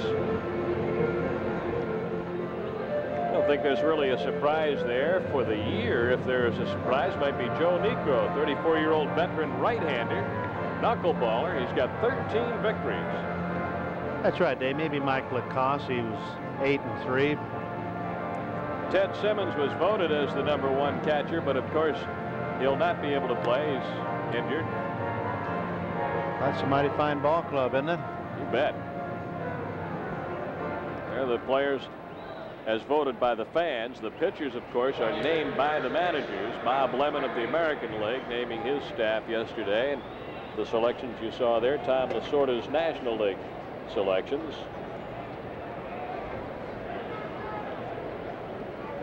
Mike Ivy, part of the crowd here at the stadium tonight. That's trouble. That is serious trouble. Cromartie did not move, and Ivy has the Giants in a 1-0 lead. That's the 3rd hit surrendered by Dan Schatzeder, and it puts the Giants in the lead. It's the 12th home run of the year for Mike Ivy. Strong young man, and he hit a bolt way up into the seats in left. And the Giants lead 1-0. Well, he is a strong young man, and he hits some tape measure home runs, Dave. And one of these days, if he doesn't get too old before McCovey retires, why, he could have a very powerful year and be in the tops in the league in RBIs and home runs. You saw Warren Cromartie's reaction. Warren did not move. And that's up there rattling around. 1 ball and no strikes to Darrell Evans, who's grounded out twice to Perez. American League pitchers will be Tommy John and Ron Guidry of the Yankees. Nolan Ryan and Mark Clear of the Angels. Bob Stanley of the Red Sox. Dave Lemancic of the Blue Jays. Jim Kern, who's an outstanding relief pitcher with Texas. Don Stanhouse doing a great job in the Baltimore Oriole bullpen. Sid Manji of the Cleveland Indians.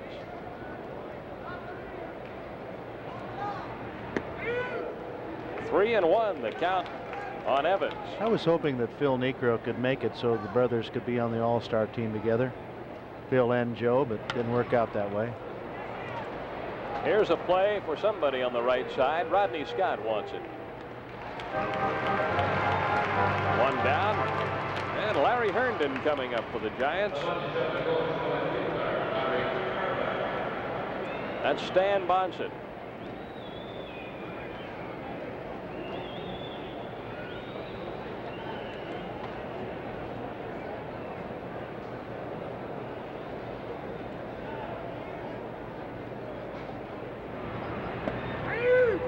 Curve for a strike.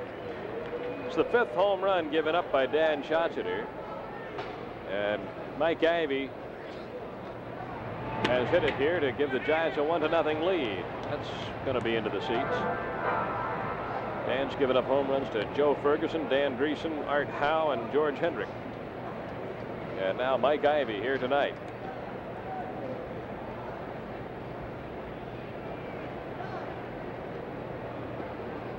Ivy's now hit 3 this year against the Expos.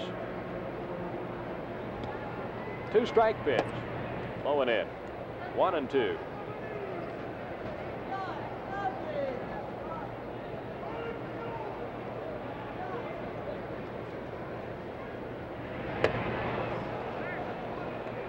Two balls, 2 strikes.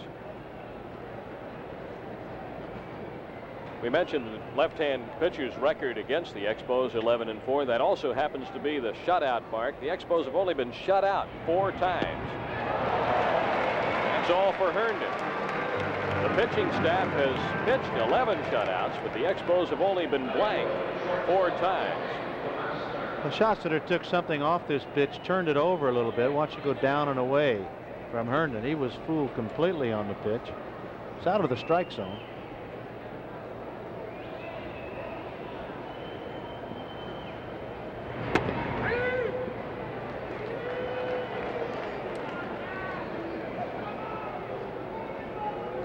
The top of the 5th inning tonight.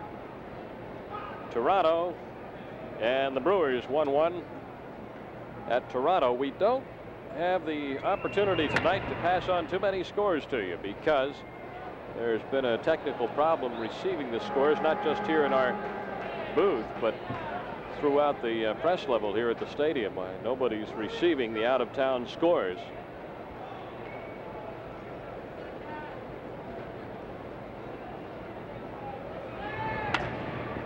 LeMaster hitting it on the ground for Scott. So after the home run, they went 1-2-3, but the home run has changed this game. A run on 1 hit, Mike Ivy's home run, and now after 6.5 innings, the Giants lead 1-0.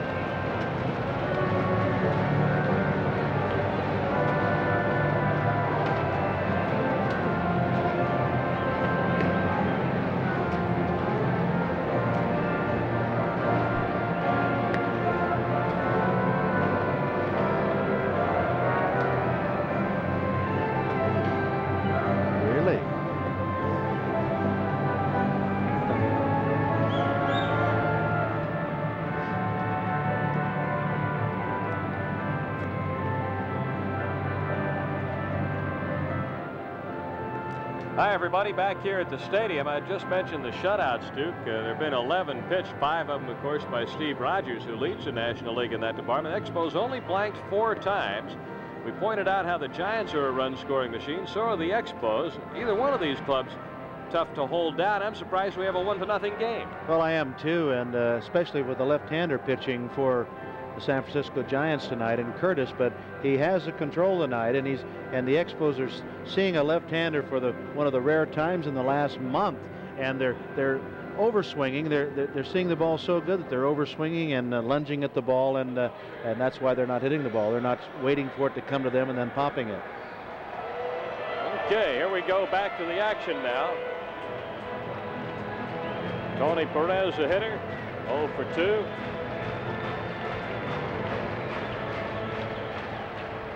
John Curtis working on a beauty here. LeMaster to Ivy.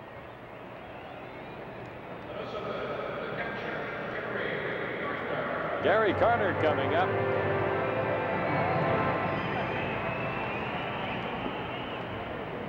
The 4 pitchers to have shut out the Expos. Doug Rao of the Dodgers, he's now out, of course, injured. He's a left-hander. Yeah, he pitched a 1-hit shutout on May 11th, which marked the first time in the season that the Expos were blanked. And a couple of days later, on the 15th, strike 1, John Denny at St. Louis pitched a 2-hit shutout against the Expos. The very next day, Bob Forsch, with help from Mark Littell, pitched a 6-hit shutout against the Expos. So 3 of the 4 shutouts were right there in that streak together from May 11th to the 16th. The last one coming on June 27th, when Silvio Martinez pitched one for the Cardinals, a 1-hitter. So 2 of the 4 shutouts have been 1-hit gems, a third a 2-hitter, and then Forsch and Littell with that 6-hitter. And 3 of the 4 pitchers right-handed pitchers, and all with the Cardinals.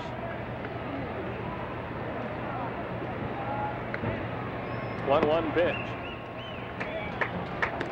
2 balls, 1 strike. That's right. So the Cardinals had that hot pitching streak against the Expos, back-to-back by Denny and Forsch, and then. You know, the concern, my concern anyway, with the Expos right now is that they have not been hitting the ball well the last few weeks. They've won quite a few games, but just think back in the last few games, Dan Schatzeder, the last time he pitched, drove in 2 of the 3 runs that the Expos got. In fact, he drove in the 2 runs that won the ball. I think they got more than 3 runs in the game, but he drove in the 2 runs that put them ahead to stay. And the other night, Bill Lee drove in 2 runs of the 3 that the Expos got. So pitchers driving in some of the runs. They're not scoring that many runs. Right. Lee won his game 3-0. Steve Rogers' last win, he won 2-1.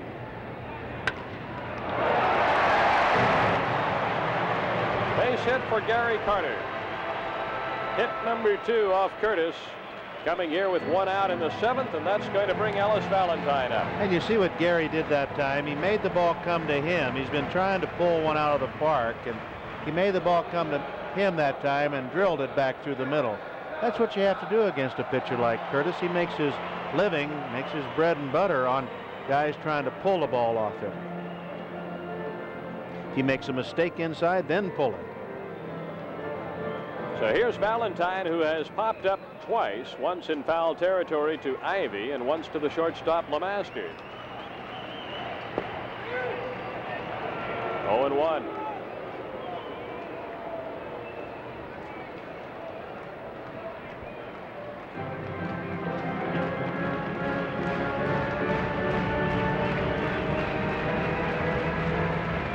A couple of strong men standing there together at first base.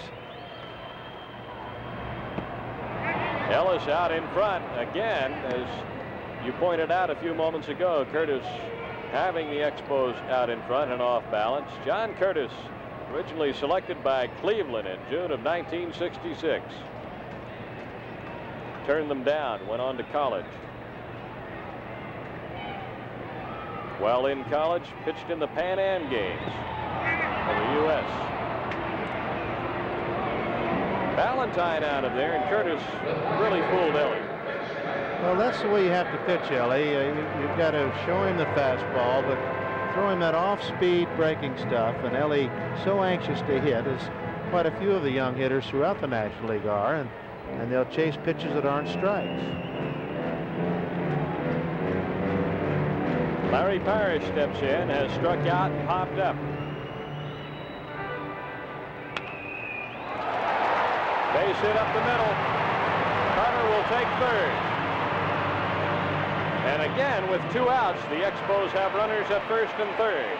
And we'll have a pinch hitter now. Jim Mason due up, a left-handed batter, but Dick Williams will go with the pinch hitter, and I think it'll be Dave Cash. Cash has been the hot man coming out of the dugout. He's walking towards the bat rack right now. Parrish waiting on that curve. Hit it off the end of the bat, but he found a gap up the middle. So he'd be the first one to tell you that was a lucky hit because he came off the ball. Carter alertly going to third as North plays very deep in center field. He plays about as deep a center field as anybody in the league.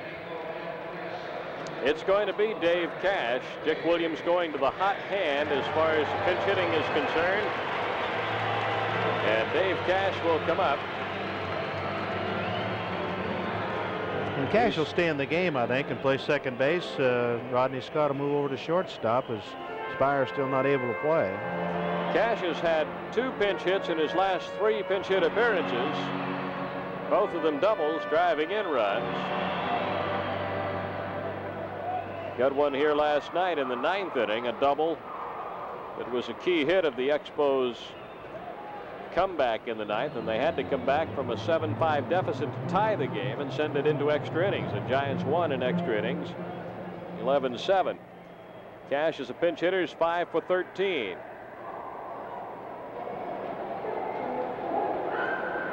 Last night's hit was a double off Pedro Borbon, a right-hander.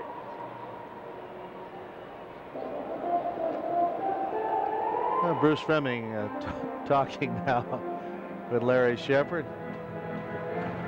Bruce looks like a little cuddly little thing, doesn't he? If you got long arms. Dave Cash batting for Jim Mason. Cash against the Giants overall pinch hittings, 2 for 2. Pedro Bourbon warming up. Right, he got a base hit off Vida Blue earlier in the season. Giant left-hander.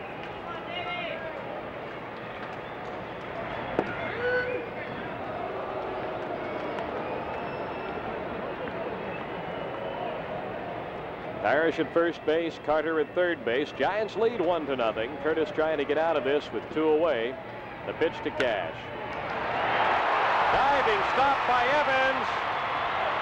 Out at first base. There's the play of the game.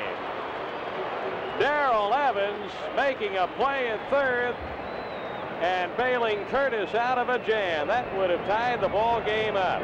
What a play by the Giant third baseman, Darrell Evans.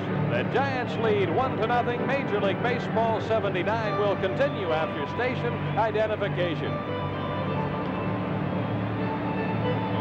Wow. The game saver there.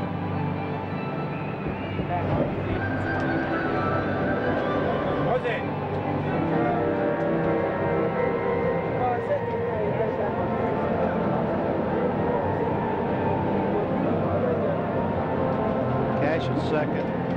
Scott at the short.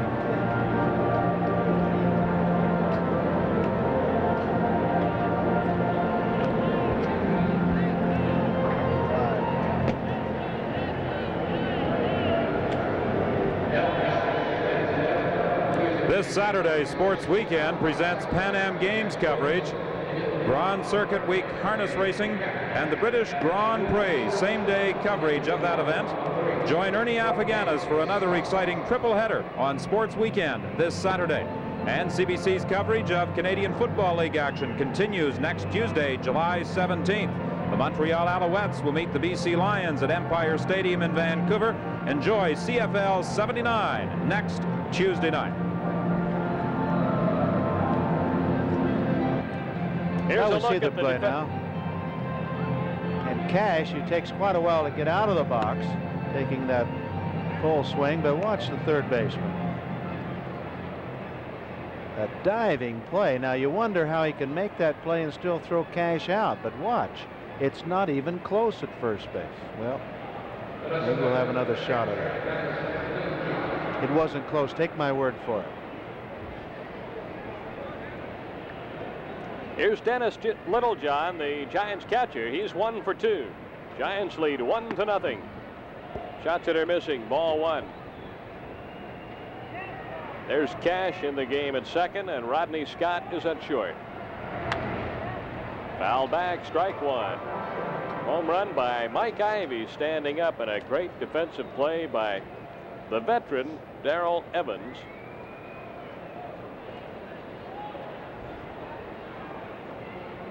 Littlejohn with one of the 3 San Francisco hits, a single in the third. 2 balls, 1 strike.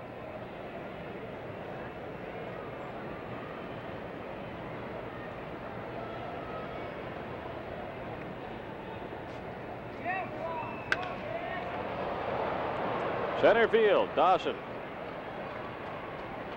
Got it.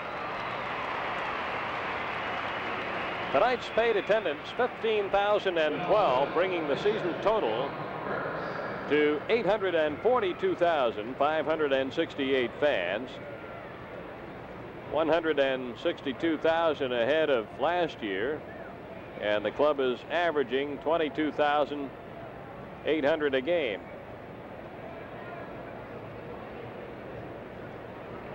Here is John Curtis. What a job he's done tonight. Pitching a shutout so far through 7 innings. Batting here in the 8th, 1 out, nobody on. He has sacrificed and walked. Strike 1. You know, when we all looked at this Giants ball club on paper, and particularly the pitching staff in springtime, why, they were picked by many. Bouncing ball right side.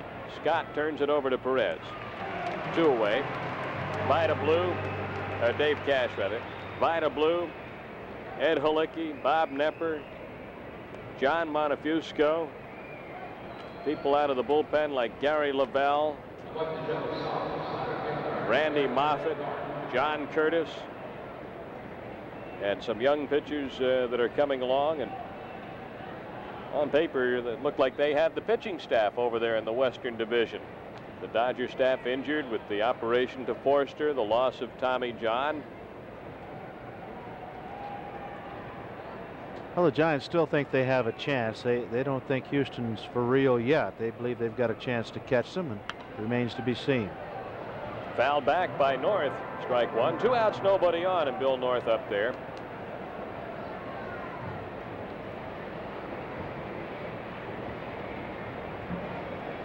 Well, the Expos getting a good look at Giant pitching tonight from John Curtis.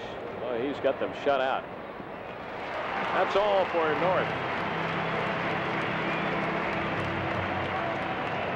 That's all for the Giants. They go 1-2-3 here in the 8th. The Expos will be coming up with the Giants leading 1-0.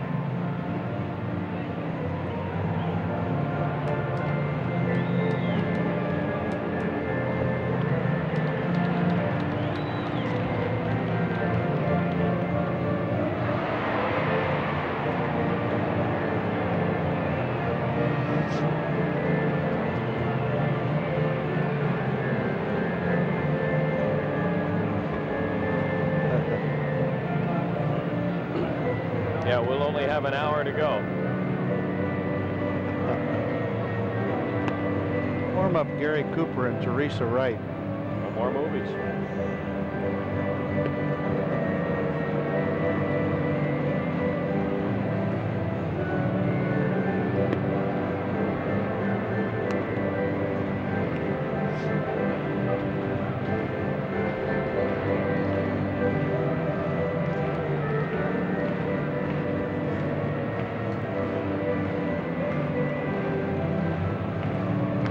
The Expos mascot Youppi on top of the Giant dugout, keeping the Expos fans' spirits up. The Giants lead 1-0 on Mike Ivy's 7th inning home run against starting pitcher Dan Schatzeder, who is now out of the game.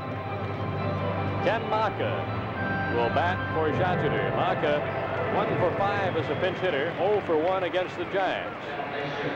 28-year-old utility infielder. He can also play the outfield. He can catch. And there's John Curtis, the man of the hour right now.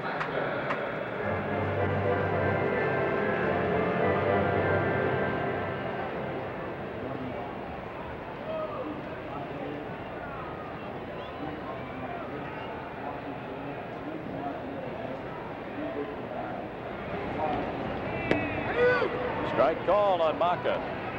Dave, the Giants have a couple pitchers warming up. Greg Minton, I believe Gary Lavelle. Gary Lavelle, the left-hander, Minton, the right-hander. 1 ball, 1 strike.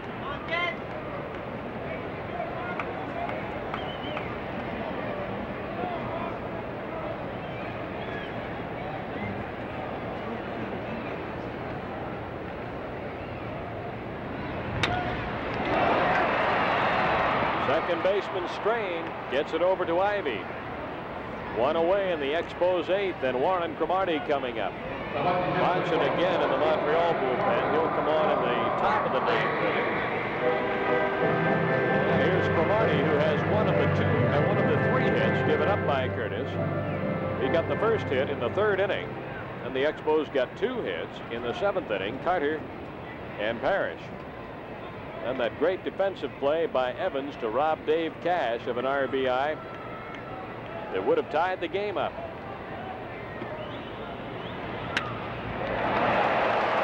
Base hit. Cromartie is 2 for 4. Rodney Scott coming up.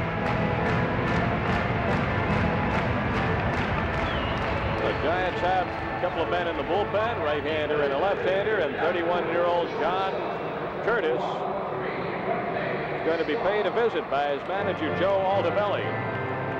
Curtis, who came up with the Boston Red Sox, pitched for a while with the St. Louis Cardinals, now in his 3rd year with the Giants. He's walking out there like he might take him out of the game. Yeah, he's making that walk that managers make when they want to give the relief pitcher plenty of time. But now it doesn't look that way. No. No, he's going to stay with him. Let's talk about a possible bunt situation here, I guess, and wanted to tell his fielders just how to play in defense. Rodney Scott.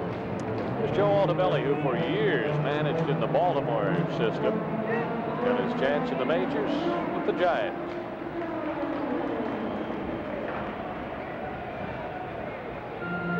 One out.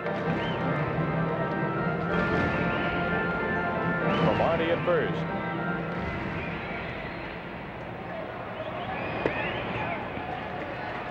Ball one to Rodney Scott. Well, Rodney Scott, who runs well, is not bunting in this situation. He's a tough man to double up. We'll see if he double him up here. A bad flip by the shortstop to the second baseman. And the Expos have a life now with runners at first and third. And Dawson gets another chance to drive a run in. A fielder's choice to put Scott on, and an error on the shortstop. Here's the play. LeMaster had plenty of time to get the force at second, but was thinking about two. Flipped it right on by the second baseman Strain, and Cromartie kept going to third base. Well, you'll see it again right here. He had time, but a little bit too quick and offline.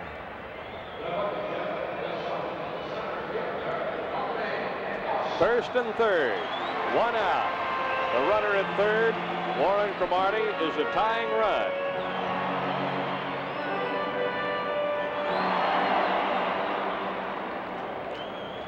Dawson is 0 for 3. He's grounded to short, flied to center, and flied to left. Strike one. The Expos have, with Cromartie's hit, out-hit the Giants 4-3, but trail 1-0. Last time Curtis was in a jam, he was superb. There goes Scott. Little John throws, not in time. Stolen base 24 for Rodney Scott. And the catcher, Little John, made a good throw that time. That pitch down. He got rid of the ball in a hurry. Rodney just in there, and that's to stay out of the double play situation. 1-1 on Dawson. Strike two. Andre trying a little bit too hard with runners on base right now, and he's overswinging, and then all of a sudden he'll get to thinking up there and then think too much and then not have a good cut at all. So he's got to get himself right and just hit the ball hard somewhere. I don't believe that's deep enough. Clark in shallow right. Nope. Wasn't deep enough now. So Dawson is out. 2 down, and it's up to Tony Perez. Well, time and again, Tony Perez has come through in this particular spot. First base open. You have 2 men to pitch to in this situation. You pitch Perez tough and not worry too much about it if you walk him. You have another batter, Carter, coming up next. He's a tough out. But so you'll see what Curtis does here. He'll nibble away at Perez.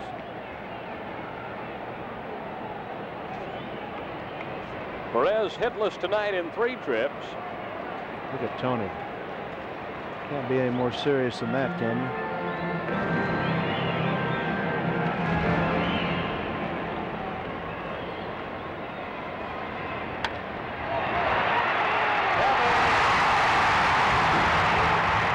Recovered in time. Boy, Evans in the defensive spotlight tonight. No runs, 1 hit, an error. 2 Expos left as they had runners at second and third with 1 out and could not get the tying run in. So the Giant home run by Mike Ivey holds up as we go to the 9th inning. Giants 1, Expos 0.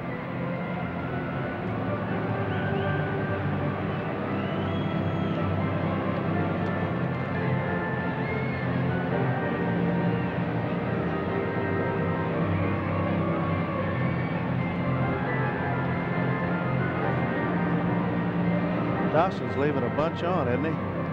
Gee whiz.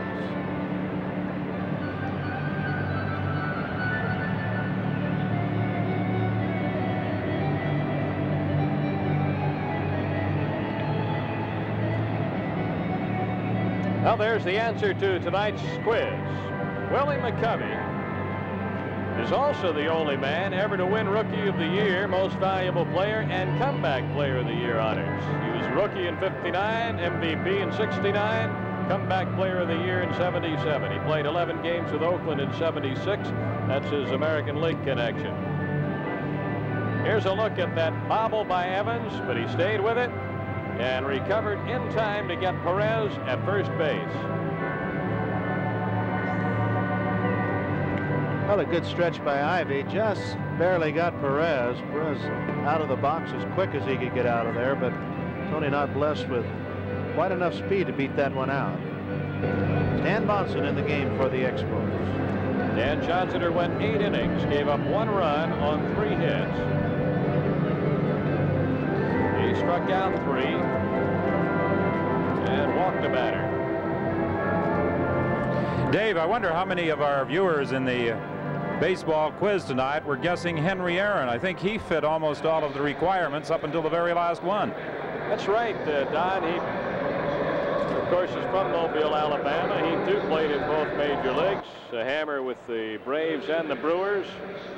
Also an all-star teammate of Duke Snider's. But the major league record for Grand Slam homers is McCovey's. I'm sure a lot were thinking Aaron. Joe Strain, a rookie second baseman, and Stan Bonson is on the mound to pitch. A 1-0 ball game. Out. Strain lining out to Scott, who's now at short.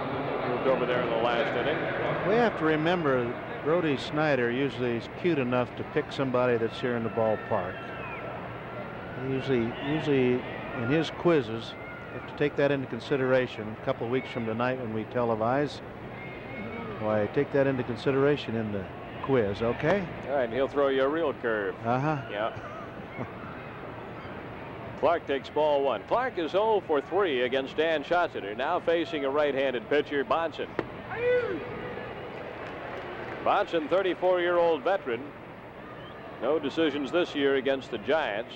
4th game he's been in against San Francisco. Scott to Perez. Well, that game will be August 1st against the Chicago Cubs, so some 3 weeks from tonight.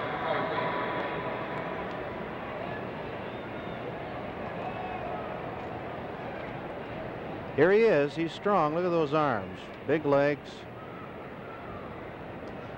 Had trouble when he first started playing baseball of getting jammed. And finally opened his stance a little. He had a very closed stance. Now almost straight away.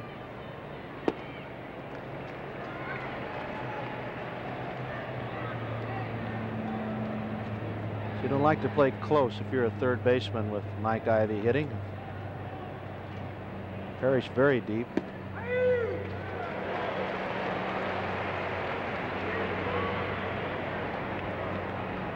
2 strikes on the hitter. Bonson's 25th game overall, 2-1 record, 2.86 ERA, and he got his man, Mike Ivy. 3 up, 3 down inning. Nothing across here for the Giants against Stan Bonson, so that sets the stage for the Expos in the bottom of the 9th. It's the Giants 1 and the Expos nothing.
Here's a look at Monson's strikeout of Mike Ivy. That's a hard slider breaking down and away from Ivy. Mike fooled on the pitch. Look at Bruce. Doing a little dance. Now, Bruce, he really got with that strike 3 call. Great job. He's done a good job behind the plate tonight. Carter singled his last time up, 1 for 3.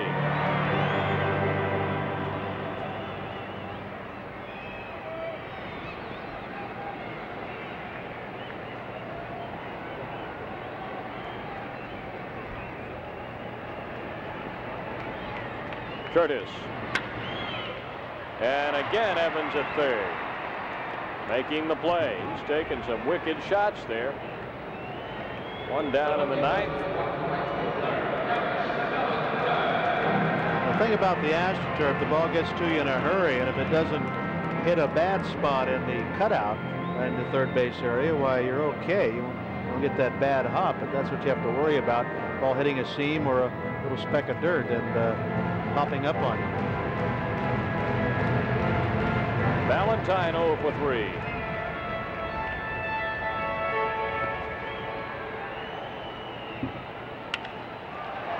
Right field, deep enough, but a foul ball. Well, Ellie waited on that one good, but a little bit too long as the ball sliced foul about 20-some feet.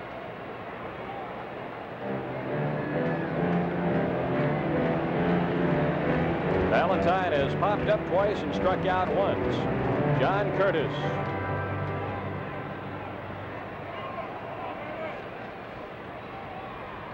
He's completed 1 previous game. Strike 2.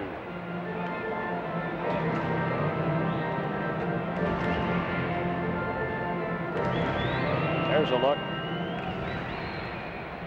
Ellie chasing another. On to Ivy off the bag, who tags Valentine.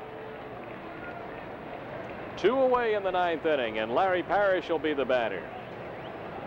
John Curtis now with a chance to become just the 5th pitcher this year to shut out the Expos. He's looking to even his record at 5-5. It would be his 2nd complete game if he gets it here.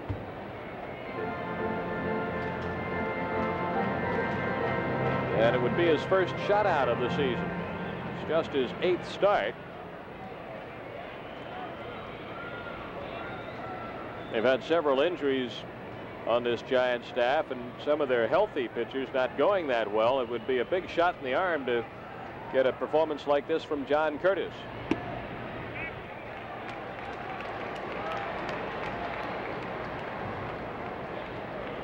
Two and 0 on Parrish.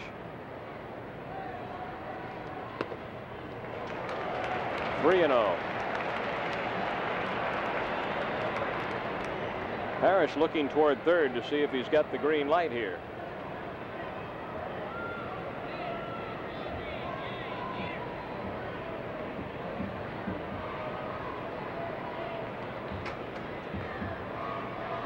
.30 pitch.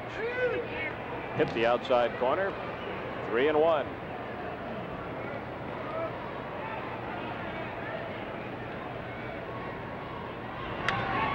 Foul back to the screen, 3-2.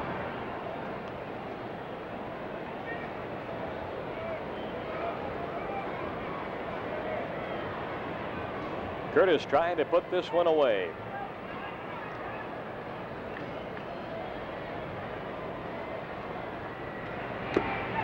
He did.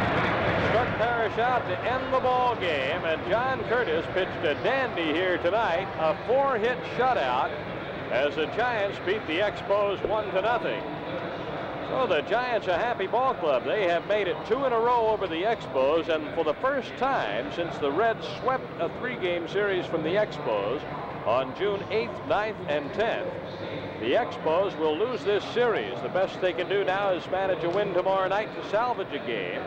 The Giants have taken the first 2 games of this 3-game series, and that's something no club has been able to do since early June when the Reds swept the series at Riverfront Stadium. So there's a very happy 31-year-old veteran, John Curtis, giving a big handshake to his catcher, Dennis Littlejohn. The Expos going 1-2-3 in the 9th inning. The Giants with 1 run on 3 hits and 1 error. The batting hero was Mike Ivy with a home run, accounting for the only run of this game. For the Expos, no runs, 4 hits, no errors. Dan Schatzer, the losing pitcher. The Expos left 7 men on base. The Giants left 3 men on base. Curtis the winner, and he's 5-5. Schatzer the loser, and he is 4-2. After 3 straight wins, Dan taking a tough luck loss.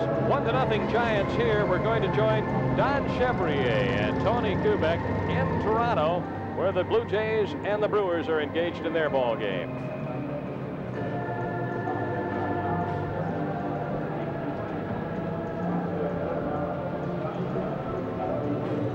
Don Brown.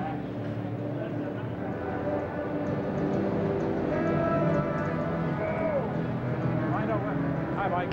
Don Whitman. How are you? Congratulations. Thank you.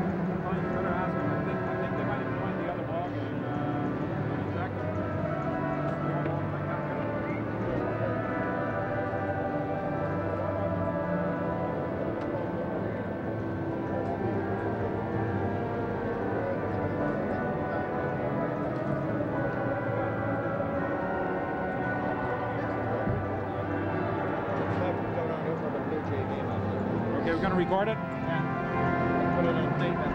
Okay.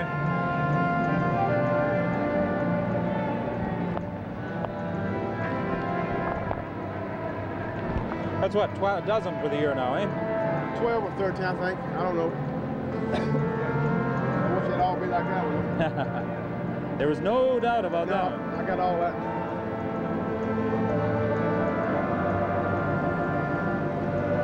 Yeah. Okay.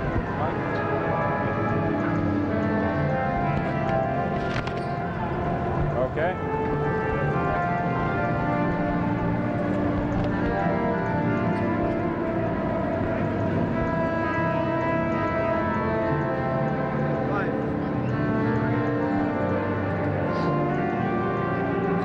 Mike Ivy, one of the stars tonight for the San Francisco Giants. There was no doubt, Mike, about that 7th inning blast. Well, I tell you, he'd been throwing me pretty good all night. I fouled the ball over here that Tony Perez made a good play on foul territory, which I thought I was on his ball in, but I just made up my mind, look for something up where I could drive and maybe possibly hit the ball hard in the air, and he gave me a ball. I think it was probably a mistake. He wanted to call it back as soon as he threw it, and the ball's in my eyes, and I hit it, and it just happened to go over the fence. Well, it certainly went over the fence. There was no doubt about it from the moment it left the bat. You're perspiring a lot. Was it that warm and that humid out in the playing field tonight? Well, I'll tell you, I sweat in 20-degree weather anyway, but no, this is it. To me, this is beautiful baseball weather. It's hot, it's humid, you can sweat, you can get loose and stay loose, but it's good baseball weather. I've often wondered about athletes coming from the West Coast, coming to the Far East, the big change in time. Does it affect you at all when you come and have to go through that time change? Yeah, the jet lag does. It affects me, a lot. You got a 3-hour time difference, and a lot of times you fly at night, you come over here, and you got 3 hours ahead of you, and you got a ball game. You put your head on the pillow, and then as soon as you wake up, you got a ball game or a doubleheader. But it does affect you, especially on a short road trip to the East Coast. But when you have a long road trip, you can kind of group yourself to get on the time schedule of the East Coast. But other than that, it's all right. We like to come here.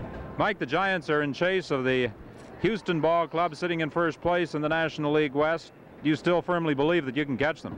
I think so. Early in the year, or say the first half of the season, we haven't really what you call combined our pitching with our hitting. We've got super pitchers, we've got superstar pitchers, and they haven't been getting the ball across. They've been walking a lot of people, getting behind. They haven't been making the pitches when they needed the pitches. But we're back in the groove now, and I feel like that we're getting some some good starts from the pitchers that we weren't getting in the first half, and we can combine our pitching with our hitting in the second half. We're going to give them a run for it. And talking to some of the Giant players prior to the game, they seemed to indicate that if they could take a couple from the Expos here, that would give them a big lift. Well, what we want to do is try to put together a little winning streak before the All-Star break, and we got the 3 days to regroup and get our thoughts and collect our thoughts and get regrouped and come back, and we have a workout the last day of All-Star break, and we open up with Philly at home, and we can start from there and start putting together some winning streaks. I feel like that we got the ball club to win it. Well, that when you sailed over the fence was home run number 12. Had you set any personal goals for yourself for this season? No, I really haven't. I've been, you know, platooning a little bit with Willie McCovey and doing some pinch hitting and that, but I don't like to put personal goals on myself. I think it adds pressure to you. If you're not starting off to a slow start or whatever, you're starting to look at your goals, what you've set for yourself, and I just go out and play the best baseball that I know how and let things happen. I'm sure every ball player has a favorite ballpark as well. What about Mike Ivey? Atlanta, Georgia, Atlanta Stadium. That's my hometown, and I was born and raised there. But I like this park. Ball carries real well here in Cincinnati, but Atlanta Stadium's got to be my best. I think you'd have to say the ball carries real well here after that blast you delivered in the 7th inning tonight. Thank you. Mike Ivey, congratulations. A 1-0 victory for the San Francisco Giants over the Montreal Expos.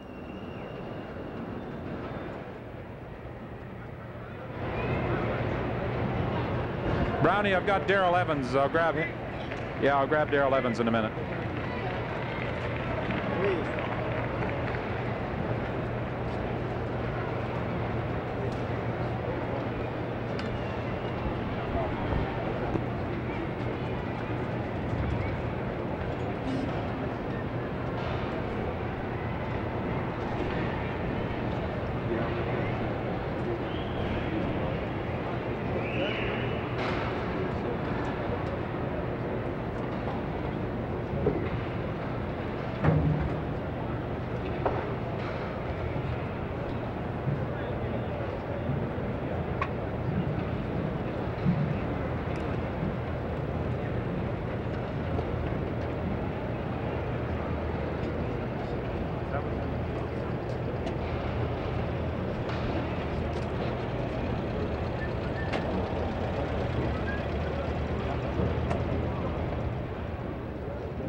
Darrell, could I do a television interview, please?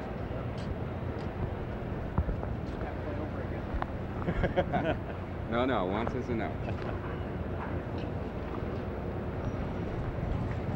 Okay, Brownie, Darrell Evans.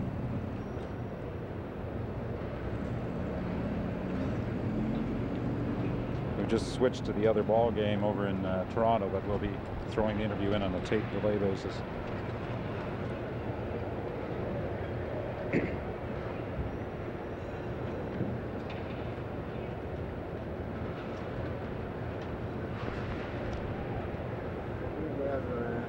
Darrell Evans. That was a great play.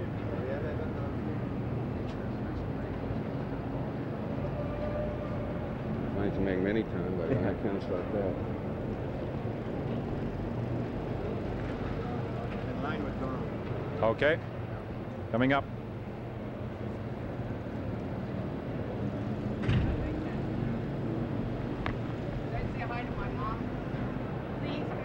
Okay, 5 seconds. 3, 2. Darrell Evans came up with what has to be described, I suppose, as the play of the game saver in the 7th inning. Those are the type you like to make at third base.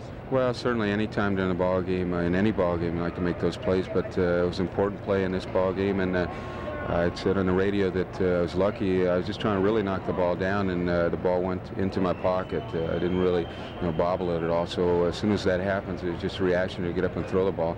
And I think Davey thought that it was probably going to be a double down the line, so I think that he was maybe rounding the bag a little bit. So I got an extra step on him, and you know, that's the kind of things that keep clubs going. And we owe the Expos some ball games. They beat us really bad up here, and they played very well in this ballpark. And we've been in such a slump. You know, it doesn't seem possible you can play this well. So maybe things are changing around for us. Well, you always like to make the big play. Those big plays, when they come in critical situations in a close ball game such as this, are certainly game savers. It almost seemed as though that ball was by you. Yeah, it almost was. It wasn't hit real hard, but the hop, I really did catch the ball behind me a little bit, and I didn't go right for the line. I backed up a little bit. Would have been a little harder hit. I would have probably had to go right for the ball, but it's just a judgment play. Play like I said, that I was mainly trying to just knock the ball down. I was playing cash in the hole. I usually don't pull many balls, and I think it was a breaker ball, and he really didn't hit it very well, but I hit it in the right place, and it went in my glove. So that's you know, you come up throwing, and it's a great play. If you miss it, it's a game winner. So is that an instinctive type of thing? You just come up throwing. Did you think you had a chance to make the play at first? Well, as soon as the ball went in my glove, then I knew, you know, yeah, I had a shot if I made a good throw.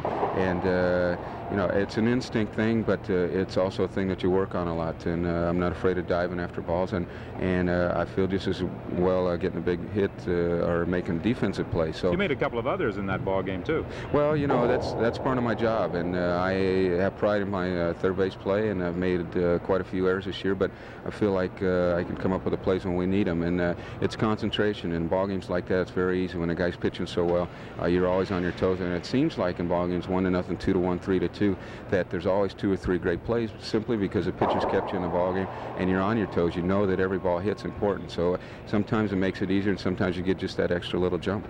I think the Giants also have some confidence that they can catch Houston. Oh, definitely.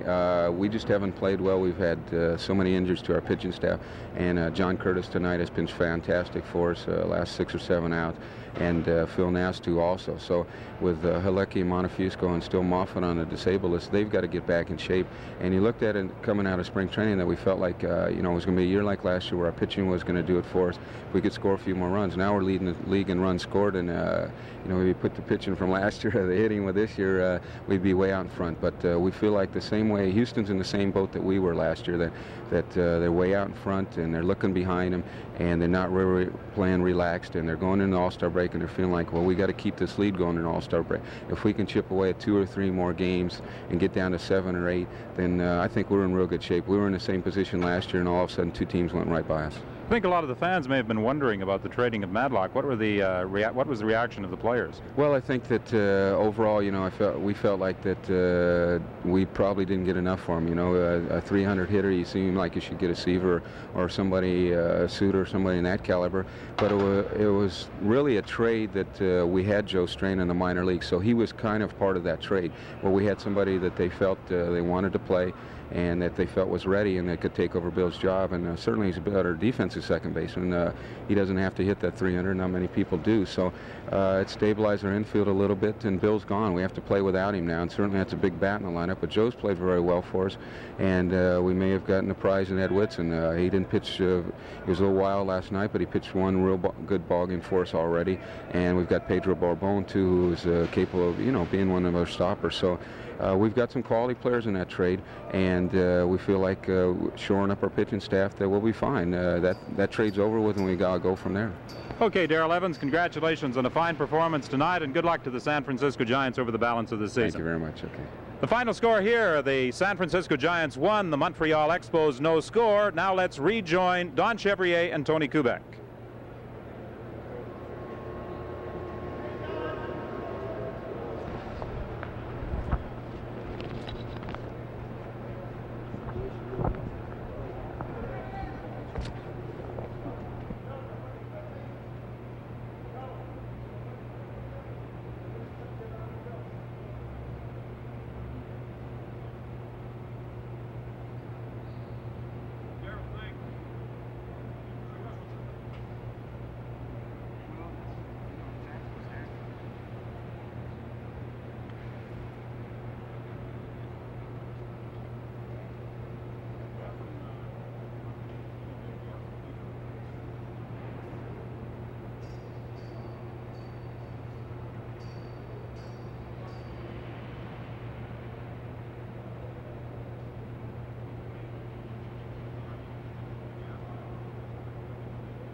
Okay.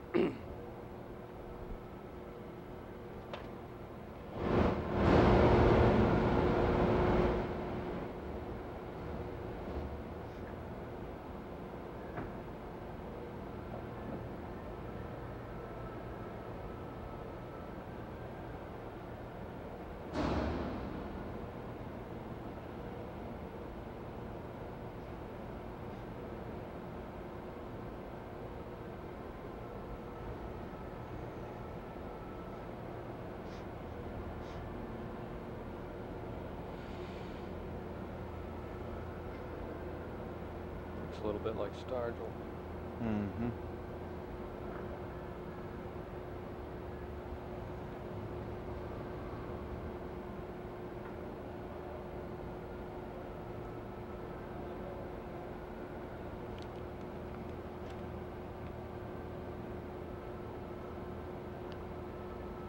Throw out of Parrish.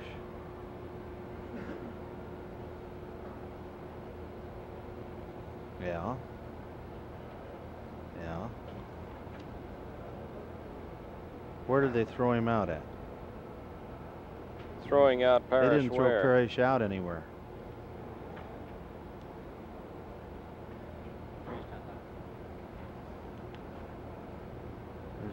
There's no throw out of Parrish. Parrish